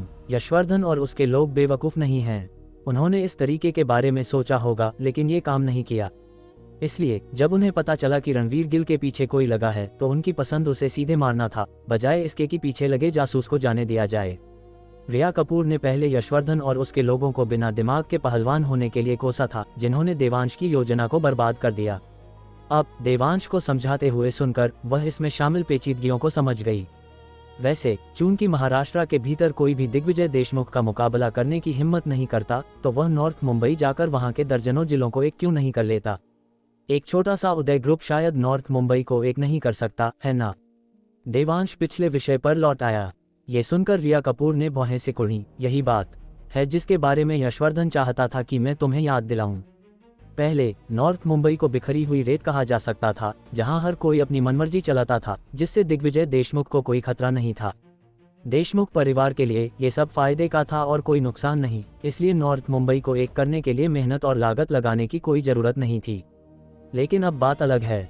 नॉर्थ मुंबई को तुमने, महागुरु देवांश ने फिर से संगठित किया है और ये दिग्विजय देशमुख की आंखों में कांटा बन गया है। वह खुद को साहूकार कहलाना बर्दाश्त कर सकता है, लेकिन वह कभी यह बर्दाश्त नहीं करेगा कि कोई दूसरा देवांश साहूकार दिखाई दे जो उसे चुनौती दे सके। इसलिए यशवर्धन का अनुमान है कि कोंकण का देशमुख परिवार बहुत जल्द तुम्हारे खिलाफ कोई कदम उठाएगा। वह चाहता है कि तुम पहले से तैयारी कर लो। देवांश ने सिर हिलाया। कोई अपने बिस्तर के पास दूसरों को कैसे सांस लेने दे सकता है? यह एक अपेक्षित बात है, बस एक पूर्ण अंतर शक्ति, मैं उसे अपनी आंखों में भी नहीं रखता। रिया कपूर ने देवांश की ओर देखा और पूछा, लेकिन जो मुझे समझ नहीं आता वह यह है कि उसने खुद तुम्हें ये क्यों नहीं बताया? वह अपनी छाप छोड़ सकता था और तुम्हारे प्रति अपनी वफादारी दिखा सकता था। क्या यह उसके खन्ना परिवार के लिए बेहतर नहीं होता? देवांश ने सिर हिलाया और मुस्कुराया। मैंने गलती से पहले उसकी बेटी को बचाया था। वह मालाबार हिल की उस नकली चोटी पर भागा आया और मुझसे कहा कि मैं उसकी बेटी से दूर रहूं, ये कहते हुए कि मैं उसका बॉयफ्रेंड बनने के लायक नहीं हूं। उद्धरण चिन्ह ... उद्धरण चिन्ह। ये सुनकर रिया कपूर एक पल के लिए सन्न रह गई, फिर जोर से हंस पड़ी। हंसी के मारे कांपने लगी। उसका सीना लगातार स्टीयरिंग व्हील से रगड़ खा रहा था। देवांश को डर था कि कार सड़क से नीचे न उतर जाए। गनीमत थी कि रिया की ड्राइविंग स्किल अच्छी थी और पनामेरा ने आसानी से मुंबई की सीमा में प्रवेश किया। मूल रूप से उदास रात में अचानक भारी बारिश होने लगी, जिससे इस पहले से ही कड़वी जनवरी में कुछ और ठंडक जुड़ गई। देवांश ने खिड़की से बाहर शहरी ग्रामीण इलाके को देखा, धीरे धीरे बढ़ती धुंधली पीली रोशनी को देखा और कभी कभार कुत्तों के भौंकने की आवाज़ सुनी। उसे अचानक सी लिंक हाइट्स में अपनी पत्नी और बेटी और उनकी रक्षा कर रहे बाबा कालभैरव का ख्याल आया और वह आह भरने से नहीं रोक सका। टूटे दरवाजे पर कुत्ता भौंकता है, आंधी और बारिश में एक मुसाफिर लौटता है, किसे डर है। धुंधली बारिश में एक फकीर, जिंदगी जैसी है वैसी ही सही। अध्याय 170, अगले जन्म में किसी अच्छे घर में पैदा होना। रॉयल पाम्स एस्टेट के दक्षिण पूर्वी कोने की बाहरी सीमा पर घने अंधेरे में केवल एक मध्यम पीली रोशनी टिमटिमा रही थी। यह एस्टेट की निगरानी का एक ब्लाइंड स्पॉट था, क्योंकि यहाँ एक ऊंची दीवार अंदर के हिस्से को बाहर से अलग करती थी और कोई भी आसानी से इस ऊंची दीवार को लंघ नहीं सकता था। और अगर कोई इसे पार कर भी लेता तो दीवार के अंदर अलार्म सिस्टम लगे हुए थे, इसलिए बाहर निगरानी रखने की कोई खास जरूरत नहीं समझी गई थी।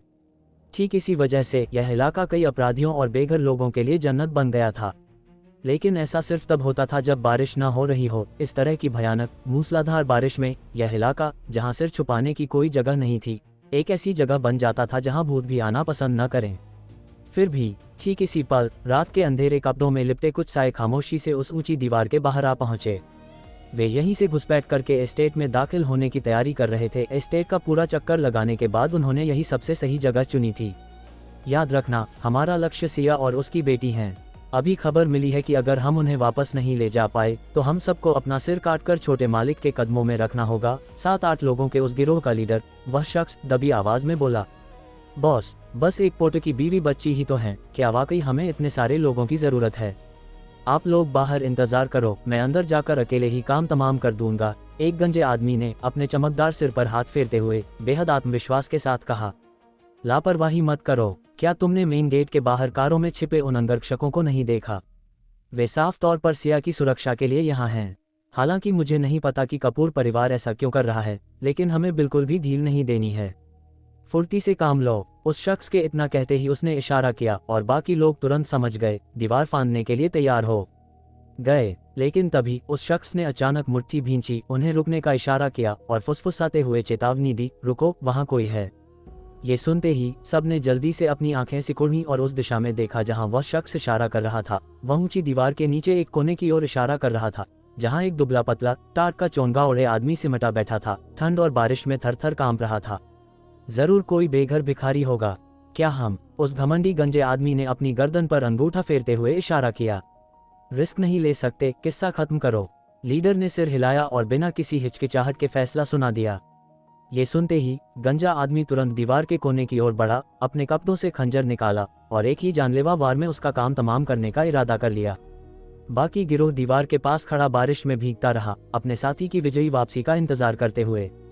गंजा आदमी तेजी से कोने तक पहुंचा, टाट ओढ़े उस फकीर के सामने खड़ा हुआ और उसे हिकारत से देखते हुए बोला, इतनी भारी बारिश में तुम्हें सिर छुपाने की जगह भी नहीं मिली, तुम यहीं मरने के लायक हो।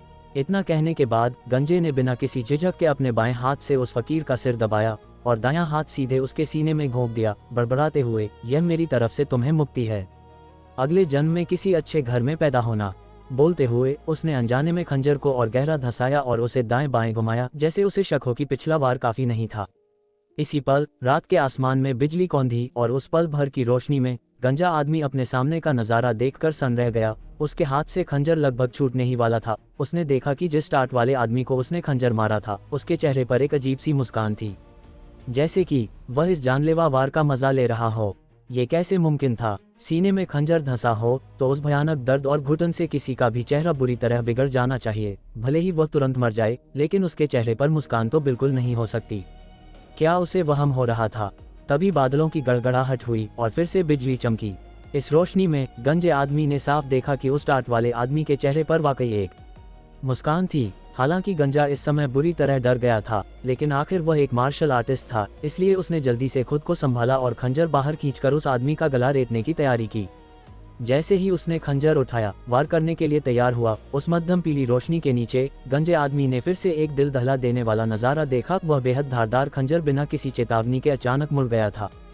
गंजे ने ऊपर देखा, दहशत भरी नजरों से अपने सामने वाले उस शख्स के मुस्कुराते हुए चेहरे को घूरा और इससे पहले कि वह कुछ बोल पाता, उसे उस शख्स की आवाज सुनाई दी, अगले जन्म में किसी अच्छे घर में पैदा होना। इतना कहने के बाद उसने अपना हाथ थोड़ा सा उठाया और गंजे के सीने पर हल्का सा धक्का दिया। तुरंत ही गंजे की पीठ पर एक हथेली का निशान उभर आया और उसके सीने के अंदर के अंग पल भर में कीमे के ढेर में बदल गए। भैरो, क्या मटर गश्ती कर रहा है? जल्दी कर और अपनी पोजीशन पर वापस आ, लीडर ने उसे डांटा। उसकी आवाज में नाराजगी साफ थी, लेकिन अगले ही पल उसकी पुतलियां अचानक सिकुड़ गईं, क्योंकि उसने देखा कि भैरो एक तरफ लुढ़क गया, जबकि वह दुबला पतला टाट वाला आदमी, जिसे वे सिर्फ एक बेघर भिखारी समझ रहे थे, धीरे धीरे खड़ा हो गया। मुझे लगा था कि किसी उस्ताद का इंतजार कर रहा हूँ, जिससे मैं अभी काफी जोश में था। उम्मीद नहीं थी कि कई दिनों के इंतजार के बाद मुझे तुम जैसे कुछ छोटे मोटे कीड़े मिलेंगे।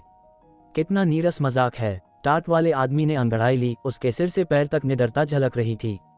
अब उसमें कांपने का नामो निशान भी कहाँ था। और तब जाकर उन काले कपड़ों वाले लोगों को समझ आया, उस टाट वाले आदमी का कांपना डर की वजह से नहीं, बल्कि रोमांच की वजह से था। सब लोग, हमला! लीडर ने एक पल भी नहीं गंवाया। एक आदेश के साथ वह उस टाट वाले आदमी की ओर झपटा। ये देख बाकी लोग भी टूट पड़े। हालांकि बस एक ही मुठभेड़ में वह 7 लोगों का समूह बिना सामने वाले की हरकतें ठीक से देखे बारिश के पानी में ढेर हो गया। वे एक चीख तक नहीं निकाल पाए और बेमौत मारे गए। सिर्फ वह लीडर बचा था, जिसके दोनों पैर बेकार हो चुके थे, लेकिन उसमें अभी एक सांस बाकी थी। वह दहशत भरी नजरों से उस आदमी को घूर रहा था, हकलाते हुए बोला, तुम आखिर हो कौन? टाट वाले आदमी ने जवाब नहीं दिया, बस उसके सामने खड़ा हो गया और उसे 2 विकल्प दिए। या तो अपने साथियों को खबर करो और उन्हें तुम्हें बचाने के लिए बुलाओ, या फिर मैं ऐसे तरीके अपनाऊंगा कि तुम्हारी जिंदगी मौत से भी बदतर हो जाए और फिर तुम उन्हें बुलाओ। क्या चुनोगे? तुम्हारे पास सोचने के लिए 3 सेकंड हैं। लीडर, जिसके दोनों पैर टूट चुके थे, जानता था कि भागने की कोई उम्मीद नहीं है। वह अब सिर्फ उस कैप्टन पर भरोसा कर सकता था जिसका कोई भरोसा नहीं था। जब तक वह समय पर पहुंच जाती, उसके बचने का शायद कोई चांस हो सकता था। इसलिए बिना किसी हिचकिचाहट के वह कैप्टन से संपर्क करने के लिए तैयार हो गया। इत्तेफाक से उसी समय कैप्टन की कॉल रिक्वेस्ट भी आ गई, तो उसने कॉल का बटन दबाया, भयानक दर्द को सहते हुए और दहशत भरे चेहरे के साथ दूसरी तरफ संदेश दिया, कैप्टन, हमारा सामना एक उस्ताद से हो गया है, प्लीज जल्दी बैकअप के लिए आइए। उसकी बात खत्म भी नहीं हुई थी कि टाट वाले आदमी ने उसका कम्युनिकेशन डिवाइस कुचल दिया, जिससे वह लीडर इतना डर गया कि उसकी पैंट गीली होने की नौबत आ गई। ये देखकर कि वह अभी भी जिंदा है, लीडर ने अपने डर को दबाया और पूछे बिना नहीं रह सका, तुम्हें कैसे पता चला कि मेरे साथी हैं? टाट वाले आदमी ने हिकारत से हंसते हुए कहा, तुम कुल 15 लोग थे। जिस पल तुमने मुंबई की जमीन पर कदम रखा, तुम सब मेरी पकड़ में थे। तुम में से 7 मुंबई यूनिवर्सिटी गए और 8 यहाँ आए। तुम्हें क्यों लगा कि मुझे नहीं पता होगा? ये सुनकर लीडर का चेहरा ऐसा हो गया जैसे उसने कोई भूत देख लिया हो। उसने शुरू में सोचा था कि जब तक कैप्टन आ जाएगी, वह आसानी से इस टाट वाले आदमी को मार देगी, लेकिन सामने वाला तो शुरू से ही उनकी हर हरकत जानता था, जिसका मतलब था कि सामने वाले की साधना उनसे कहीं ज्यादा ऊपर थी। ये सोचकर लीडर को कैप्टन से मदद मांगने पर बहुत पछतावा हुआ। ये तो कुत्ते के आगे गोश्त का टुकड़ा फेंकने जैसा था, वे आएंगे तो सही पर वापस नहीं जाएंगे। अध्याय 171, बस इतना ही। और चले थे हीरो बनकर अपनी महबूबा को बचाने। बरसाती रात, मुंबई यूनिवर्सिटी। जब से रणवीर गिल ने अपने होने वाले ससुर के साथ खाना खाया था, उसे लग रहा था कि उसकी किस्मत के सितारे और भी बुलंद हो गए हैं। हालांकि उसके परिवार ने उसकी पॉकेट मनी पर सख्त पाबंदी लगा दी थी, फिर भी पिछले कुछ दिनों में उसे बस यूं ही पैसे पड़े हुए मिल रहे थे, जिससे उसने लाखों रुपए जमा कर लिए थे। लॉटरी से जीते हुए पैसों को मिलाकर उसकी कुल जमा पूंजी 20 लाख से ऊपर हो चुकी थी। और ये तब था जब वह पहले जीते हुए 10 लाख से ज्यादा एक कार पर खर्च कर चुका था। उसने ये कार कशिश खन्ना के लिए न्यू ईयर गिफ्ट के तौर पर खरीदी थी, लेकिन ये पिछले 3 दिनों से गर्ल्स हॉस्टल के नीचे खड़ी थी और कशिश एक बार भी नीचे नहीं आई थी। इतना ही नहीं, कशिश ने उसका नंबर भी ब्लैकलिस्ट कर दिया था, जिससे वह उससे सीधे संपर्क नहीं कर पा रहा था।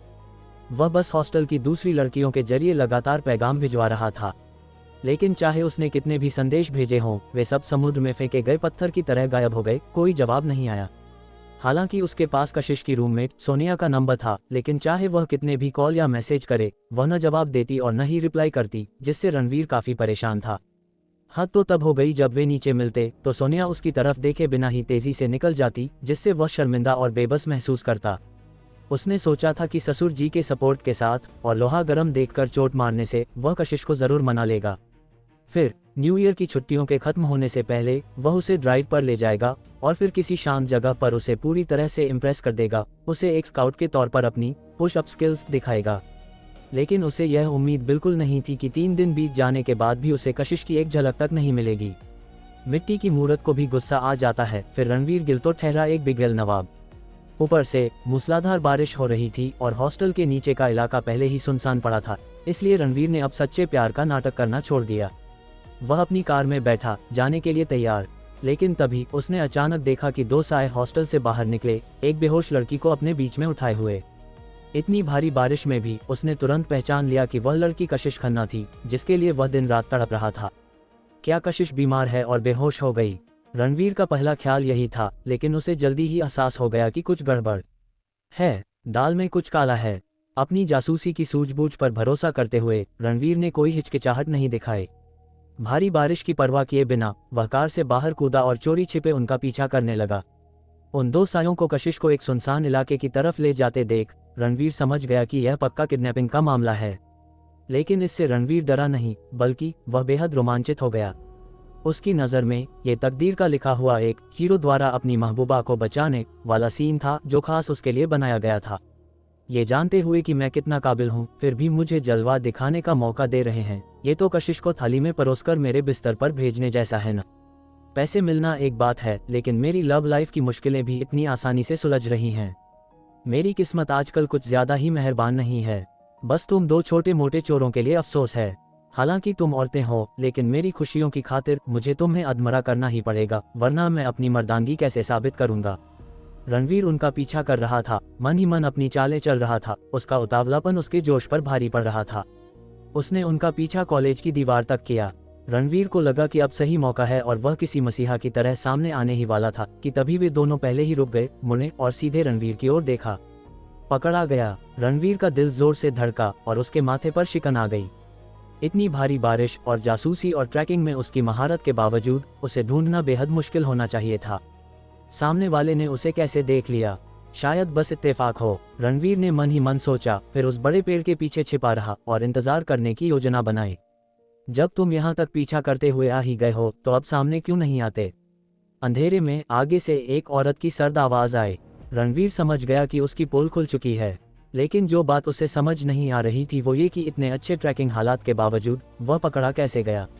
हमने जानबूझकर तुम्हें खुद को देखने दिया ताकि तुम यहाँ आ सको। सामने वाले को शायद रणवीर की उलझन का अंदाजा था, इसलिए उसने खुद ही बता दिया। ये सुनकर रणवीर अब छिपा नहीं रहा। वह सीधे बड़े पेड़ के पीछे से बाहर निकला और ताना मारते हुए बोला, गरुड़ कमांडो फोर्स के प्रोबेशनरी मेंबर को फंसाने की कोशिश। हे, ये तुम्हारी किडनैपिंग प्लान की सबसे बड़ी गलती साबित होगी, बेवकूफ। उसके सामने खड़ी एक शख्स ने हिकारत से कहा, फिर भारी बारिश के बीच रणवीर की ओर दौड़ पड़ी। सही मौका है, ये देख। रणवीर पीछे हटने की बजाय आगे बढ़ा, अपनी मुट्ठी उठाई, उन सालों की ट्रेनिंग का प्रदर्शन करने के लिए तैयार जो उसने की थी। हालांकि जैसे ही उनकी मुट्ठियां टकराईं, रणवीर को लगा जैसे वह किसी स्टील की प्लेट से टकरा गया हो। जबरदस्त झटके से उसका पूरा हाथ सुन्न पड़ गया। ये कैसे हो सकता है? रणवीर को गहरा सदमा लगा। एक औरत मेरे पूरी ताकत वाले पंच को झेल गई। इससे पहले कि वह कुछ समझ पाता, उसने अपने सामने खड़ी औरत को मजाक उड़ाते हुए सुना, बस इतना ही दम है। और चले थे हीरो बनकर अपनी महबूबा को बचाने। ये सुनते ही रणवीर का खून खौल उठा। उसका मन किया कि वह सामने वाले का मुंह नोच ले, लेकिन अगले ही पल वह औरत उसके सामने थी। उसके पेट में एक जोरदार लात मारी, जिससे रणवीर दर्द के मारे तुरंत दोहरा हो गया। फिर उस औरत ने रणवीर का सिर पकड़ा और उसे नीचे की ओर पटका, साथ ही अपना घुटना ऊपर उठाया, जो सीधे उसके सिर पर लगा, जिससे वह गुस्से और अविश्वास में वहीं बेहोश हो गया। कचरा, इस स्तर की काबिलियत के साथ तुम छोटे मालिक की किस्मत चुराने की जुर्रत करते हो। अगर छोटे मालिक ने तुम्हारी किस्मत चुराने का तरीका जानने की इच्छा न जताई होती, तो मैं तुम्हारी जान कब की ले चुकी होती। औरत ने जमीन पर पड़े रणवीर को देखा और उसे कोसने से खुद को रोक नहीं पाए। फिर उसने उसे एक पैर से घसीटते हुए दीवार की ओर खींचा। जैसे ही वह दीवार के पास पहुंची, जंगल से कई काले साए बाहर निकले और उसे रिपोर्ट दी, कैप्टन यशवर्धन खन्ना ने अपनी बेटी के लिए जो अंगरक्षक छोड़े थे, उनका काम तमाम कर दिया गया है। हमें बस एस्टेट में सफल होना है और फिर हम निकल सकते हैं। यहाँ हमारे मिशन की तुलना में वहाँ की मुश्किल तो किसी बच्चों के खेल जैसी है। अब तक तो काम हो भी गया होगा, औरत ने कहा। वहाँ की स्थिति जानने के लिए एक खास कम्युनिकेशन डिवाइस निकाला, लेकिन जैसे ही सिग्नल जुड़ा, दूसरी तरफ से एक खौफजदा आवाज आई, कैप्टन, हमारा सामना एक उस्ताद से हो गया है, प्लीज जल्दी बैकअप के लिए आइए। इसके बाद सिग्नल कट गया। औरत ने कई बार कोशिश की, लेकिन किसी ने दोबारा जवाब नहीं दिया। बेवकूफों की टोली। औरत खुद को कोसने से नहीं रोक पाए। एक साधारण सा एस्टेट, एक मामूली माँ बेटी, वहाँ कोई उस्ताद कैसे हो सकता है? वह असल में इस समय दखल नहीं देना चाहती थी, लेकिन उसे अभी अभी बटलर का संदेश मिला था कि अगर वे उस पोर्टर की बीवी को वापस नहीं ला पाए तो छोटे मालिक उनके सिर कलम कर देंगे। मजबूरन उस औरत के पास कोई चारा नहीं था। उसने सबको आदेश दिया कि वे तुरंत रॉयल पाम्स एस्टेट की ओर दौड़ें और सिया नाम की उस औरत को पकड़कर नागपुर ले आएं। अध्याय 172, बीच में मत आना, मुझे थोड़ा मजा लेने दो। तूफानी हवा और बारिश के बीच वह शख्स, जिसके दोनों पैर बेकार हो चुके थे, अपने पैरों से उठते भयानक दर्द को महसूस कर रहा था। उसे अपनी जान तेजी से निकलती हुई महसूस हो रही थी। उसका शरीर बेकाबू होकर कांपने लगा था और बर्फीला बारिश का पानी उसके चेहरे पर पड़ रहा था, जिससे उसे पहली बार उस मध्यम पीली रोशनी को देखते हुए हताशा महसूस हुई। वह उस टाट वाले आदमी से भीख मांगना चाहता था कि उसे मार दे, क्योंकि ऐसी हताशा में इंतजार करना वाकई मौत से भी बदतर था। लेकिन वह टाट वाला आदमी दीवार के उसी कोने में वापस जा चुका था। वहां उकड़ू बैठा था, बिल्कुल किसी बेघर फकीर जैसा लग रहा था। उसे समझ नहीं आ रहा था, क्या खुफिया रिपोर्ट में यह नहीं कहा गया था कि रॉयल पाम्स एस्टेट में कोई धन की सुरक्षा नहीं है, इसीलिए कैप्टन ने यह इलाका उसे सौंपा था, जबकि वह खुद कड़ी सुरक्षा वाली मुंबई यूनिवर्सिटी गई थी। तो फिर मेन गेट पर अंधेरे में छिपे अंगरक्षक कैसे थे और यहाँ ये साक्षात यमराज कैसे बैठा था? असली हालात खुफिया जानकारी से बिल्कुल अलग थे। और उसका गिरोह उन मार्शल आर्टिस्ट्स का था जिन्होंने आंतर शक्ति साध रखी थी, और मिलकर काम करते हुए वे पूर्ण आंतर शक्ति वाले एक महागुरु का भी मुकाबला कर सकते थे। उस टाट वाले ने पलक झपकते ही उन 7-8 लोगों का सफाया कैसे कर दिया, और वो भी बिना जरा सी हिचकिचाहट के। इतना ताकतवर इंसान, वह जहां भी जाता एक सम्मानित हस्ती होता। वह क्यों अपनी मर्जी से किसी का मोहरा बनेगा, किसी और का अंगरक्षक बनेगा और बारिश में दीवार के कोने में दुबक कर बैठा रहेगा? तुम आखिर हो कौन? उस शख्स के दांत किटकिटा रहे थे जब उसने कांपती आवाज में पूछा। हालांकि वह दहशत में था, फिर भी वह सच जानना चाहता था, वरना उसे लगा कि वह अपनी आंखें खुली रखकर मरेगा। हालांकि दुनिया के इस छोटे से कोने में बारिश की पटपटाहट के अलावा कोई और आवाज नहीं थी। वह समझ गया कि टाट वाले आदमी को लगता है कि वह उसका नाम जानने के लायक नहीं है। पता नहीं कैप्टन उसे हरा पाएगी या नहीं। उस शख्स ने आसमान की ओर देखा, खुद को ये सोचने से नहीं रोक पाया, कैप्टन की बेमिसाल मार्शल आर्ट्स के साथ वह उसे हरा तो सकती है ना? वह आदमी बहुत आश्वस्त नहीं था, मुख्य रूप से इसलिए क्योंकि टाट वाले आदमी ने शुरू से ही उनकी हर हरकत पर नजर रखी थी, जिससे वह बहुत आशंकित था। भले ही वह जीत ना पाए, लेकिन सही सलामत पीछे हटना कोई मुश्किल नहीं होना चाहिए। अभी वह शख्स ख्यालों में खोया ही था कि तभी दूर से अचानक हवा के चीरने की एक हल्की सी आवाज आई। इससे पहले कि वह समझ पाता कि क्या हो रहा है, उसने एक सर चमक को अपने गाल के पास से गुजरते देखा, जो सीधे ऊंची दीवार के कोने में बैठे उस टाट वाले आदमी पर वार कर रही थी।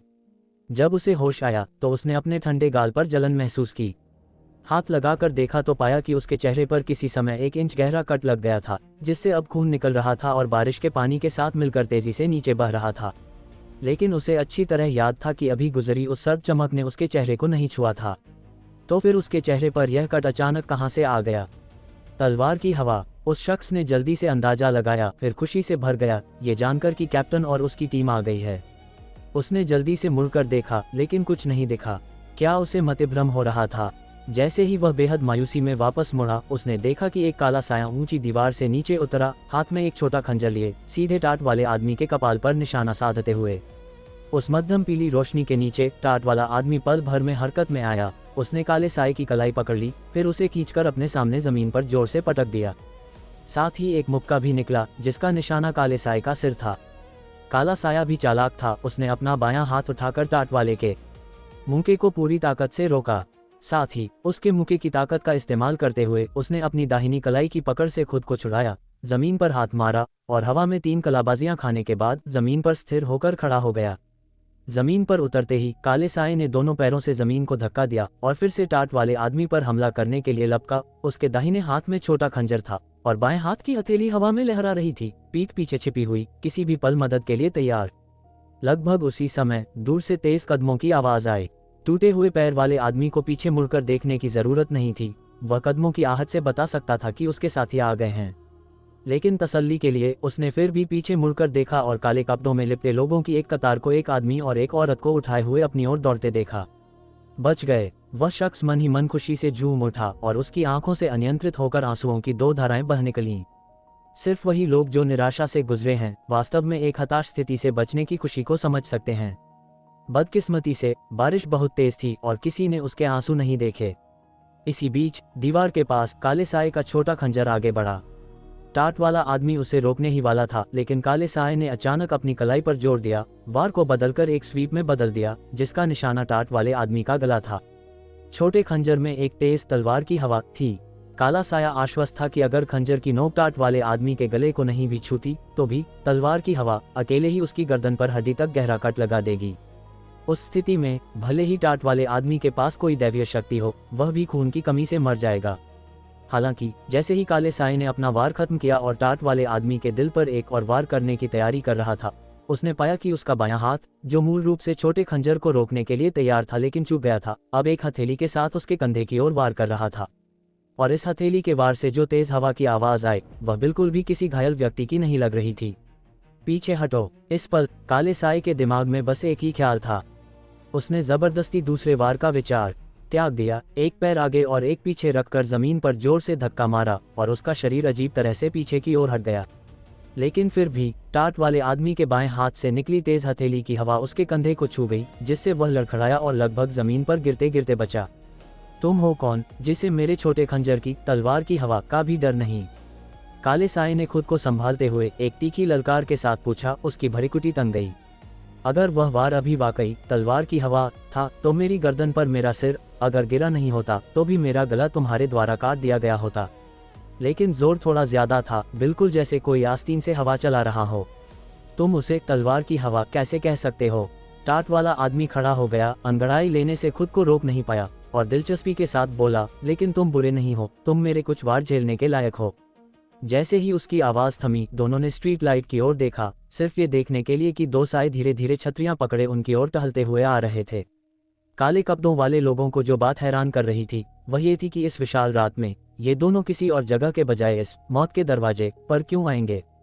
और उससे भी अजीब बात यह थी कि आमतौर पर मर्द छतरी पकड़ता है और औरत छांव का मजा लेती है, लेकिन यहाँ वह बेहद खूबसूरत औरत जो एक की पाँव पहने थी छतरी पकड़े हुए थी, जबकि सादे कपड़ों वाला आदमी बारिश से बच रहा था। किस तरह की प्यार में अंधी औरत एक आदमी के लिए खुद को इतना नीचे गिराएगी? हालांकि ये देखकर टाट वाला आदमी हंसने से खुद को रोक नहीं पाया। बीच में मत आना, ठीक है? मुझे आखिरकार कोई मिला है जिससे मैं थोड़ा बहुत मुकाबला कर सकूं। तुम्हें मुझे मेरा मजा लेने देना होगा। औरत की छतरी के नीचे पनाह लिए आदमी ने यह सुना और हंसने से खुद को रोक नहीं पाया। हालांकि वह सिर्फ महासिद्धि स्तर पर है, लेकिन बेहतर होगा कि तुम लापरवाही न करो। उसमें कुछ अजीब बात है। वह क्या है? मैं साफ साफ नहीं कहूंगा, वरना तुम्हें ये फीका लगेगा। टाट वाले आदमी ने सिर हिलाया, लापरवाही से हाथ हिलाया। उसके चेहरे पर पूरी तरह से बेपरवाही थी। लेकिन जब काले साये ने यह सुना तो उसके चेहरे का रंग उड़ गया। उसने मध्यम पीली रोशनी के नीचे खड़े उस आदमी को अविश्वास से देखा और उसके दिल में एक सिहरन दौड़ गई। लेकिन बहुत जल्दी उसने खुद को संभाला, हकारत से हंसी और फटकार लगाई, चूंकि तुम मुझे इतना कम मांगते हो तो चलो मैं तुम्हें इस कैप्टन के तरीके दिखाती हूँ। फिर यमलोक के रास्ते पर तुम एक दूसरे का साथ देना। अध्याय 173 त्रिशक्ति दानव बंधन स्वामी निचला स्तर बाबा काल भैरव एक वार और काम तमाम। इतना कहने के बाद उस साये ने अपने सीने में हाथ डाला और एक अजीब सा दिखने वाला गोल्ड पेंडेंट बाहर निकाला। पेंडेंट पूरी तरह से स्याह काला था, उसका मटेरियल समझ में नहीं आ रहा था और उसकी सतह पर अजीबोगरीब पैटर्न और अक्षर खुदे हुए लग रहे थे। हालांकि अंधेरा इतना था कि उन्हें साफ साफ देख पाना मुश्किल था। इस गोल्ड पेंडेंट को निकालने के बाद साये ने अपने सीने के सामने कई जटिल और डरावनी उंगलियों की मुद्राएं बनाई। फिर एक छोटे खंजर से अपनी बाएं हाथ की उंगली पर एक छोटा सा कट लगाया और ताज़ा खून की एक बूंद निचोड़कर उस गोल्ड पेंडेंट पर लगा दी। इसके बाद साये ने अपने बाएं हाथ से तलवार का मंत्र बनाया, आंखें बंद की, उसे अपने सीने के सामने सीधा रखा और कुछ बड़बड़ाने के बाद अचानक अपनी आंखें खोली और दबी आवाज में ललकारा, बंधन। पल भर में उस गोल्ड पेंडेंट से ऊर्जा की एक लहर उठी जो बाहर की ओर फैल गई, मूसलाधार बारिश को हिलाकर रख दिया और उसे गायब कर दिया, जैसे कोई बम फटा हो, और तुरंत ही दसियों मीटर के दायरे में एक वैक्यूम का गोला बन गया। हालांकि ऊर्जा की यह लहर जितनी तेजी से आई थी उतनी ही तेजी से चली भी गई। वैक्यूम का गोला जल्द ही मूसलाधार बारिश से फिर भर गया, लेकिन जहां बारिश की बूंदें पहले तेज थीं, अगले ही पल वे अचानक जमसी गईं, हवा में लटकी हुई, न ऊपर जा रही थीं और न नीचे गिर रही थीं।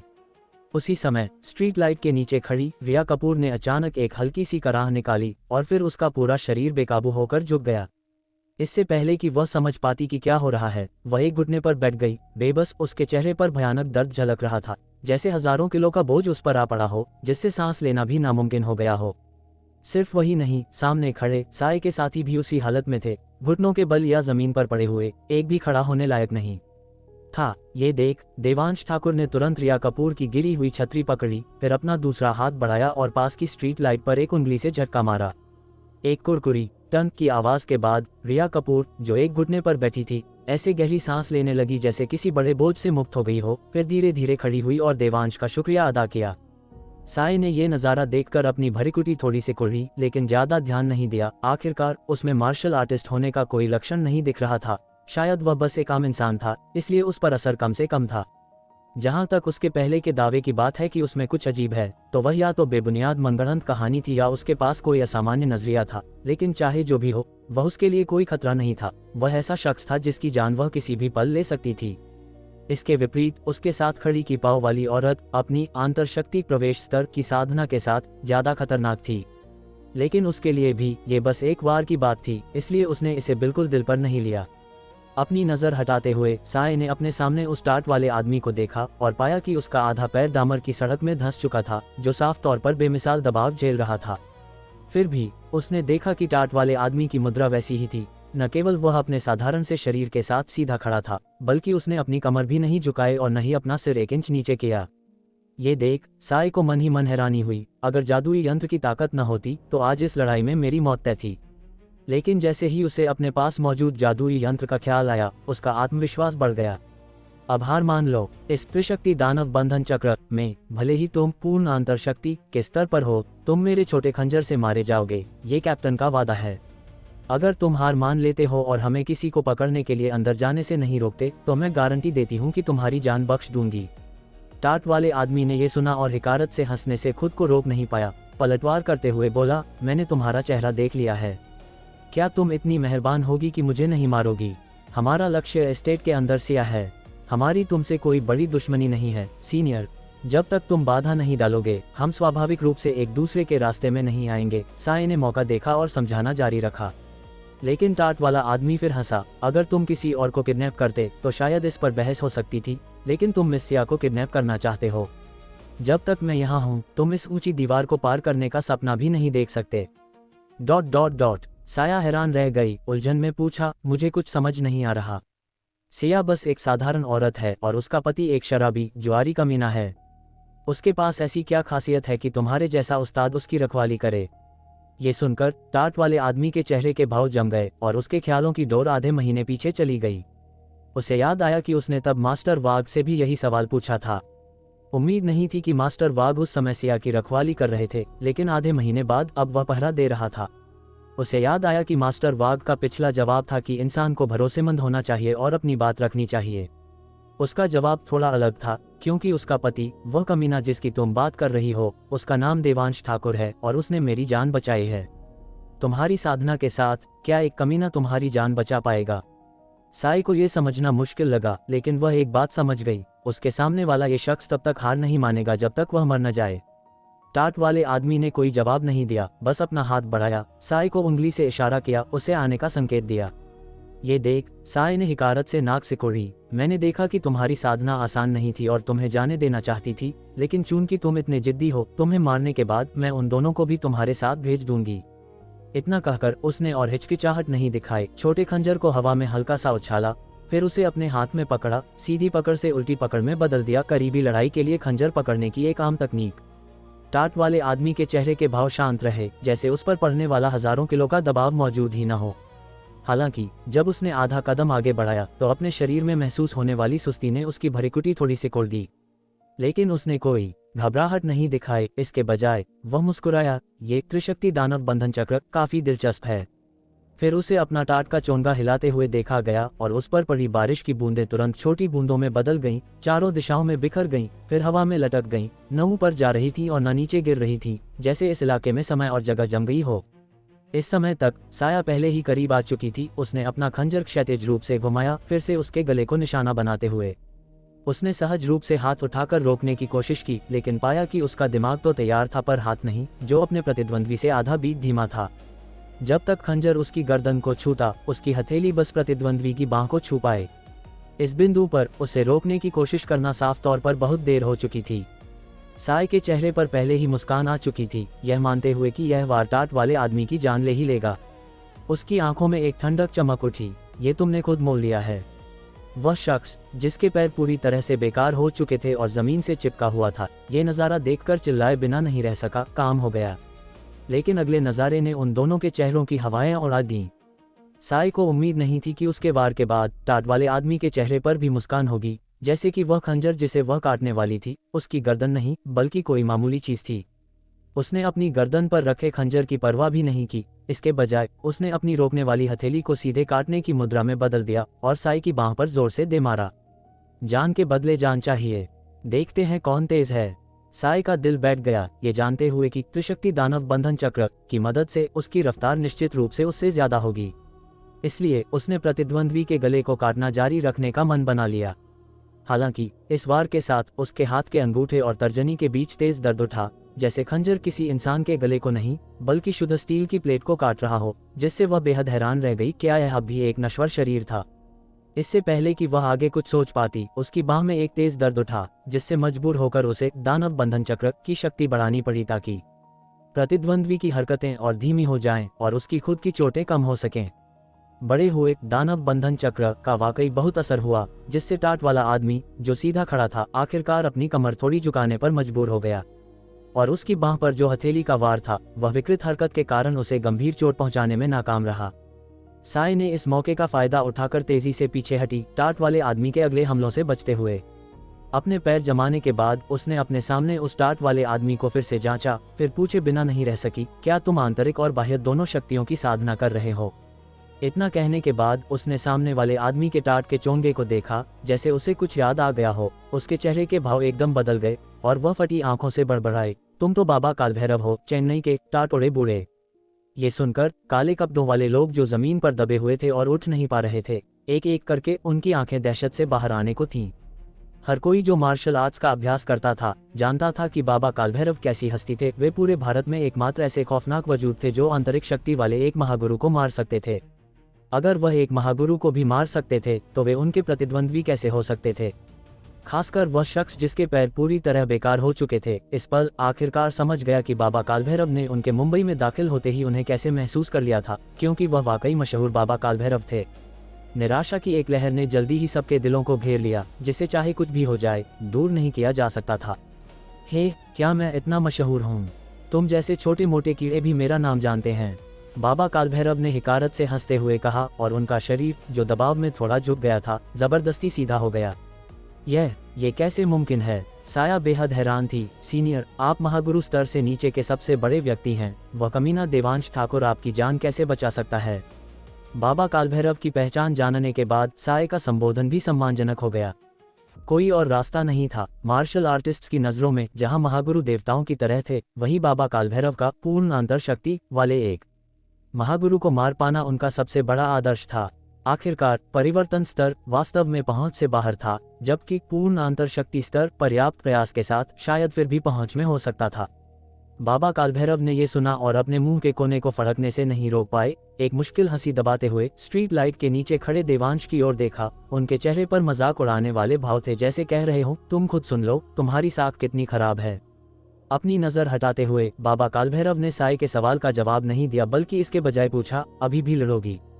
ये सुनकर साय ने भरीकुटी से कुड़ी, लेकिन जल्दी ही उसने छोटे खंजर पर अपनी पकड़ मजबूत कर ली, अपने व्यवहार से अपना रवैया जाहिर करते हुए। भले ही आप सीनियर बाबा कालभैरव हो, त्रिशक्ति दानव बंधन चक्र के तहत जरूरी नहीं कि आप मुझे हरा दें। बंधन। एक ललकार के साथ हवा में लटकी बारिश की बूंदें तुरंत एक डिस्क में दब गईं। जमीन पर पड़े काले कपड़ों वाले लोग सतह से चिपक गए, अपना सिर भी उठाने में असमर्थ। उन्हें लगा जैसे उनकी पसलियां कुचली जा रही हों। रिया कपूर बस थोड़ी लड़खड़ाई, जल्दी ही अपना संतुलन पा लिया, खुलकर सांस ले रही थी और उसके भाव शांत थे। जहां तक बाबा कालभैरव की बात है, जो सबसे ज्यादा दबाव में थे, उनका पूरा शरीर कमर से लगभग पूरी तरह झुक गया था। उनका ऊपरी शरीर जमीन के लगभग समानांतर था। त्रिशक्ति दानव बंधन स्वामी निचला स्तर बाबा कालभैरव, एक वार और काम तमाम। सीनियर, आपकी आत्मा को शांति मिले। साया गर्जी, अपना छोटा खंजर पकड़े हुए और बाबा कालभैरव के कपाल की ओर पूरी ताकत से वार करते हुए। जैसे ही साय का छोटा खंजर बाबा कालभैरव को छेदने वाला था, उन्होंने अपनी हथेली से जमीन पर हल्का सा थप्पड़ मारा। एक जोरदार धड़ाम के बाद उनका शरीर अचानक सीधा हो गया। फिर उन्होंने एक मुक्का मारा और उस मुक्के की भयानक ताकत ने आसपास की बारिश की बूंदों को समेट लिया। सब साय की ओर बह निकली। बैंग! एक जोरदार धमाके के साथ साय का तेजी से आगे बढ़ता शरीर तुरंत पीछे की ओर उड़ गया, जमीन पर गिरा और रुकने से पहले 10 मीटर से ज्यादा फिसलता गया। साथ ही सबने साय की गर्दन पर लटके गोल्ड पेंडेंट से कुछ टूटने की हल्की सी चटक सुनी। इस छोटी सी दुनिया में जहां बारिश की बूंदें हवा में लटकी हुई थीं और पूरी तरह सन्नाटा था। ये कैसे मुमकिन है? मेरा जादुई यंत्र वास्तव में। साय की आंखें फटी की फटी रह गईं, जैसे उसने कोई भूत देख लिया हो। ये जानते हुए कि वह हार चुकी है, साय ने देखा कि उसका जादुई यंत्र पूरी तरह से नहीं टूटा है। अचानक उसे एक विचार आया। उसकी नज़रें स्ट्रीट लाइट के नीचे खड़े उस आदमी और औरत की ओर दौड़ीं। उनकी पिछली बातचीत से ये बताना मुश्किल नहीं था कि बाबा कालभैरव का उस छतरी वाले आदमी के साथ अच्छा रिश्ता था। तो अगर वह उसे बंधक बना लेती है तो वह शायद मुंबई से जिंदा निकल पाएगी। ये सोचकर साय ने अब और हिचकिचाहट नहीं दिखाई। जब तक जादुई यंत्र अभी भी बाबा कालभैरव को फंसा सकता था, वह तुरंत अपना छोटा खंजर लेकर स्ट्रीट लाइट के नीचे खड़े उस आदमी और औरत की ओर दौड़ पड़ी। अध्याय 174। आज रात बारिश जोरों पर है और हवाएं भी तेज हैं। दुआ है कि तुम और तुम्हारी बेटी सुकून की नींद सोएं। हाँ, अपनी मौत को दावत दे रही हो। बाबा कालभैरव की ओर से एक हिकारत भरी हंसी आई। साय को समझ नहीं आया कि क्यों। उसे लगा कि बाबा कालभैरव बस उसका ध्यान भटकाने के लिए रहस्यमय बन रहे हैं। इसलिए उसने अपना दिमाग स्थिर किया और अपनी पूरी ताकत से छतरी वाले आदमी की ओर हमला कर दिया। ये देख रिया कपूर ने सहज रूप से देवांश के लिए हमले को रोकने के लिए आगे बढ़ना चाहा, लेकिन जैसे ही उसने एक कदम उठाया, उसने देखा कि देवांश ने अपना दाहिना हाथ उठाया और अपने सामने पानी की एक बूंद को उंगली से झटका दिया। वह पानी की बूंद गति पकड़ते हुए तेजी से गोली की तरह नहीं निकली, बल्कि धीरे से आगे तैरी। जब वह दूसरी बूंद से टकराई तो दोनों मिल गईं और आगे बढ़ीं, लेकिन उसकी गति तर्क को धता बताते हुए अब पहले से भी तेज थी। इस तरह 3 बूंदें, 4 बूंदें, 5 बूंदें, अनगिनत बूंदें पलक झपकते ही एक पानी की बूंदों वाली लंबी तलवार में बदल गईं, अपनी गति में अजय और सीधे उस आती हुई साया औरत की ओर छिद गईं। ये देख साय के चेहरे पर दहशत छा गई। उसने तुरंत अपना छोटा खंजर फेंका, अपना आगे बढ़ना रोका, बार बार पीछे हटी और अपनी उंगली काटकर अपने सीने पर लटके गोल्ड पेंडेंट पर खून लगाया। उसने फिर एक जादुई संरचना को सक्रिय किया, इसे बार बार सील किया। तभी उसे बाबा कालभैरव की उस पहले वाली हिकारत भरी हंसी का मतलब समझ आया। वह उसकी अपनी ही तबाही को न्योता देने पर मजाक उड़ा रहे थे। उसने ये भी माना कि वह मरने की हकदार थी। आखिरकार इतनी कोशिश के बाद उसे कभी उम्मीद नहीं थी कि जिस छतरी वाले आदमी को वह सबसे कम समझ रही थी, वह वास्तव में महागुरु स्तर का एक बेमिसाल उस्ताद था। कोई आश्चर्य नहीं कि बाबा कालभैरव ने शुरू में उसे बीच में न आने के लिए कहा था। यह उनके बीच कोई मजाक नहीं था, ये परम सत्य था। अगर उस छतरी वाले आदमी ने शुरू से ही कोई चाल चली होती तो वह शायद पल भर में मर चुकी होती। उस पल उसके दिमाग में विचार दौड़ रहे थे, लेकिन इसका उसकी हरकतों पर जरा भी असर नहीं पड़ा। हालांकि जादुई यंत्र को बार बार जबरदस्ती सक्रिय करने से उसके शरीर की सीमा बहुत पहले ही पार हो चुकी थी, जिससे जादुई संरचना ने उल्टा असर किया और उसे ताज़ा खून की एक उल्टी करने पर मजबूर कर दिया। गनीमत थी कि जादुई यंत्र उसकी जीवन शक्ति द्वारा संचालित होकर आखिरकार पानी की बूंदों वाली लंबी तलवार को एक दिखाई देने वाली दर पर धीमा करने में कामयाब हो गया। इसकी एकमात्र कीमत ये थी कि उसकी गर्दन पर लटके गोल्ड पेंडेंट से लगातार टूटने की चटक आवाजें आ रही थीं। जब लंबी तलवार साय से एक हाथ की दूरी पर थी तो गोल्ड पेंडेंट आखिरकार तनाव को और बर्दाश्त नहीं कर सका, एक चटाक के साथ टुकड़ों में बिखर गया और धातु के कचरे के ढेर के रूप में जमीन पर गिर गया। पानी की बूंदों वाली लंबी तलवार हालांकि आगे बढ़ती रही। हालांकि इसकी शक्ति पहले से बहुत कम थी, फिर भी यह साय को मारने के लिए आसानी से काफी थी। इसलिए ये देखते ही साय ने कोई हिचकिचाहट नहीं दिखाई, मुड़ी और नदी की ओर पागलों की तरह दौड़ पड़ी। जहां तक उसके साथियों या मिशन की बात है, वे सब इस पल भुला दिए गए थे। बस जिंदा रहना ही उसका एकमात्र विचार था। और जैसे ही उसके सीने पर जादुई यंत्र टूटा, जमीन पर दबे हुए काले कपड़ों वाले लोग तुरंत आजाद हो गए। अपने साया लीडर की तरह उन्होंने भी कोई हिचकिचाहट नहीं दिखाई, उठे और नदी के किनारे की ओर भागने लगे। वह दिशा थी जहां नागपुर स्थित था। हालांकि अभी भी एक साथी था जिसके पैर पूरी तरह से बेकार हो चुके थे। वह वहीं उदास बैठा था, उसका चेहरा हताशा से भरा हुआ था। उसी समय देवांश के पीछे कदमों की आवाज आई। ये यशवर्धन खन्ना थे, जो अंगरक्षकों के एक समूह के साथ आ पहुंचे थे। जमीन पर पड़ी लाशों और दूर लेटे रणवीर और कशिश को देखकर यशवर्धन अपनी बेटी की हालत जांचने के लिए आगे लपके। ये पुष्टि करने के बाद कि वह अभी भी जिंदा है, वह मुड़े और देवांश की ओर दौड़े, एक धपक की आवाज के साथ घुटनों के बल बैठ गए। गुरु देवांश की अपार कृपा, मैं यशवर्धन, भले ही मैं अपनी बाकी जिंदगी जानवर बनकर काम करूं, फिर भी इसका एक अंश भी नहीं चुका पाऊंगा। रास्ते में उन्हें मुंबई यूनिवर्सिटी में तैनात अंगरक्षकों से पता चला था कि एक उस्ताद ने चुपके से हमला किया था। वह फिर मुंबई यूनिवर्सिटी भागे और अपनी बेटी से संपर्क करने की कोशिश की। हालांकि उन्हें कोई जवाब नहीं मिला, जिससे उन्होंने ड्राइवर को मुंबई यूनिवर्सिटी जल्दी पहुंचाने के लिए बेचैनी से कहा। पहुंचने पर उन्हें कशिश का कोई नामो निशान नहीं मिला और उसकी रूममेट सोनिया भी बेहोश पड़ी थी। जैसे ही वह अपना आपा खोने वाले थे, उन्हें रिया कपूर का एक संदेश मिला जिसमें एक लोकेशन थी। जब वे आए तो जो नज़ारा उन्होंने अभी देखा वह सामने था। अगर हरिहरेश्वर में यशवर्धन ने देवांश को सिर्फ मजबूरी में नमन किया था, तो इस पल वह पूरी तरह से कायल हो चुके थे। देवांश ने ये सुना और हल्के से कहा, मैंने बहुत कुछ नहीं किया, ये सब बाबा कालभैरव का किया धरा है। बाबा कालभैरव। यशवर्धन चौंक गए। जब उन्होंने सिर घुमाया और बारिश में खड़े उस दुबले पतले काले रंग के आदमी को देखा तो वे तुरंत उसकी ओर बढ़े, फिर से धन्यवाद देने के लिए झुकने वाले थे, लेकिन बाबा कालभैरव ने उन्हें रोक दिया। मैं केवल मिस सिया की सुरक्षा के लिए जिम्मेदार हूँ। वे खुद यहाँ मौत को दावत देने आए थे, यह एक मामूली बात थी, मेरा शुक्रिया अदा करने की कोई जरूरत नहीं, बाबा कालभैरव ने कहा। फिर यशवर्धन को नजरअंदाज किया और देवांश की ओर बढ़ गए। इन शब्दों से यशवर्धन लगभग सन्न रह गए। वे स्वाभाविक रूप से जानते थे कि बाबा कालभैरव जिस मिस सिया की बात कर रहे थे वह कौन थी। देवांश की जांच पड़ताल करने के बाद वे जानते थे कि वह देवांश की पूर्व पत्नी थी। जिस बात ने उन्हें चौंका दिया वह ये थी कि चाहे उन्होंने कितना भी दिमाग लगाया हो, वे यह नहीं समझ पाए कि देवांश अपनी पूर्व पत्नी के निजी अंगरक्षक बनने के लिए घमंडी बाबा कालभैरव को कैसे आदेश दे सकते थे। लेकिन उनके सामने खड़ा वह काले रंग का आदमी, जो टाट का चोंगा, छोटे कपड़े और शॉर्ट्स पहने था, वास्तव में मशहूर बाबा कालभैरव ही थे। उन्हें कोई वहम नहीं हो रहा था। यशवर्धन समझ से परे केवल मन ही मन आह भर सकते थे। गुरु देवांश के तरीके वास्तव में बेमिसाल हैं। बाबा कालभैरव देवांश के पास गए और पूछा, क्या तुम उन्हें ऐसे ही जाने दे रहे हो? मैं वास्तव में उम्मीद करता हूं कि वे जिंदा वापस जा सकें। आखिरकार उन सब पर ट्रैकिंग का एक ताबीज है जो मैंने बारिश के पानी के साथ उन पर लगाया है। इस तरह हम उनके ठिकाने का पता लगा सकते हैं। मुझे बस डर है कि वे मुंबई से बाहर भी नहीं निकल पाएंगे, देवांश ने मुस्कुराते हुए कहा। जैसे ही उसकी आवाज थमी, वह शख्स जो अपने पूरी तरह से बेकार पैरों के साथ स्थिर बैठा था, एक सेकंड पहले लंबी स्थिर सांस ले रहा था, लेकिन अगले ही पल उसकी आंखें अचानक चौड़ी हो गईं और वह पूरी तरह से मर चुका था। उसी समय देवांश ने नदी की ओर देखा। कुछ सेकंड बाद उसने सिर हिलाया और बाबा कालभैरव से कहा, 7 लोग, एक ने भी नदी पार नहीं की। वे सब मछलियों का चारा बनने के लिए नीचे डूब गए। ये कैसे हो सकता है? बाबा कालभैरव ने भरीकुटी सिकोड़ते हुए पूछा। देवांश ने कहा, उन्हें जरूर शाप दिया गया होगा। वे तभी जी सकते थे जब वे अपना मिशन पूरा करते, वरना लड़ाई में भागना सिर्फ मौत की ओर ले जाएगा। शाप? बाबा कालभैरव ने गहरी भरीकुटी सिकोड़ी। क्या आज के जमाने में भी लोग ऐसा करना जानते हैं? देवांश ने यह सुना और हंसते हुए मजाक किया, घबराओ मत। तुम जैसे उस्ताद के लिए तुम्हें शाप देकर मारना कितना आसान है।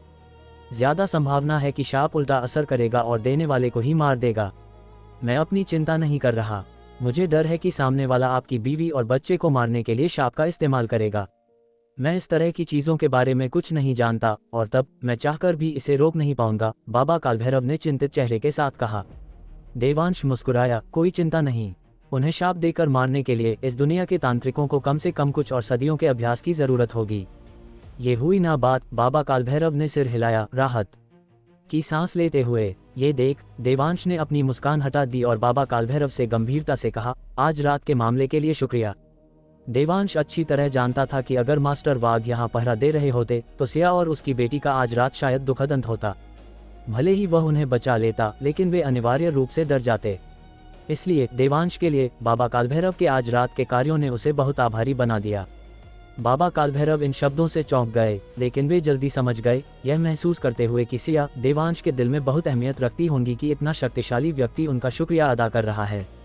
ये समझते हुए देवांश के लिए बाबा कालभैरव की प्रशंसा पहले से भी अधिक हो गई। वह बेहद काबिल था और वफादारी और नेकी की कद्र करता था। वास्तव में इस दुनिया में एक नायाब आदमी, बिल्कुल उनकी तरह। मैं एक एहसान चुकाने आया था। तुम्हारे इस शुक्रिया ने मुझे पूरी तरह से असहज कर दिया है। जल्दी करो और जहां से आए थे वापस जाओ। मेरे बारिश और नज़ारों का मजा लेने में दखल मत दो, बाबा कालभैरव ने कहा। फिर दीवार के कोने में उकड़ू बैठने के लिए वापस चले गए, एक मूर्ति की तरह स्थिर। देवांश को बाकी मामलों की चिंता करने की जरूरत नहीं थी, इसलिए रिया कपूर को छतरी लौटाने के बाद उसने ऊंची दीवार के ऊपर से छलांग लगा दी। देवांश ने किसी भी अलार्म डिवाइस को ट्रिगर नहीं किया। जमीन पर उतरने के बाद वह अपनी जेब में हाथ डालकर लापरवाही से एस्टेट में टहलता हुआ चला गया। अब देर रात हो चुकी थी और रूम 606 की मुख्य लाइट बंद कर दी गई थी। बेडरूम में केवल एक मध्यम रोशनी अभी भी जल रही थी, जो बाहर से लगभग अदृश्य थी, पर्दों से ढकी हुई। देवांश की दिव्य दृष्टि आसानी से छठी मंजिल तक की दूरी तय कर सकती थी, इसलिए उसने स्पष्ट रूप से देखा कि सिया अपनी बेटी को बेडरूम के बड़े बिस्तर पर प्यार से गले लगाए हुए थी। सिया के होठों पर अभी भी एक हल्की मुस्कान थी। वह जरूर किसी ऐसी चीज का सपना देख रही होगी जिसने उसे खुश कर दिया हो। ये गौर करने वाली बात थी कि पिछले कुछ सालों में उसके अपने घटिया व्यवहार के कारण देवांश ने शायद ही कभी सिया को मुस्कुराते हुए देखा था। उसे नींद में मुस्कुराते हुए देखना तो दूर की बात थी। इस पल खिड़की के बाहर बारिश लगातार बरस रही थी, जबकि अंदर एक गर्म सुंदर सपना था। एक ही खिड़की से अलग ऐसा लग रहा था जैसे दो दुनियाएं मौजूद हों। देवांश भारी बारिश में खड़ा था, छठी मंजिल की मास्टर बेडरूम की खिड़की की ओर देख रहा था, संतुष्ट महसूस कर रहा था।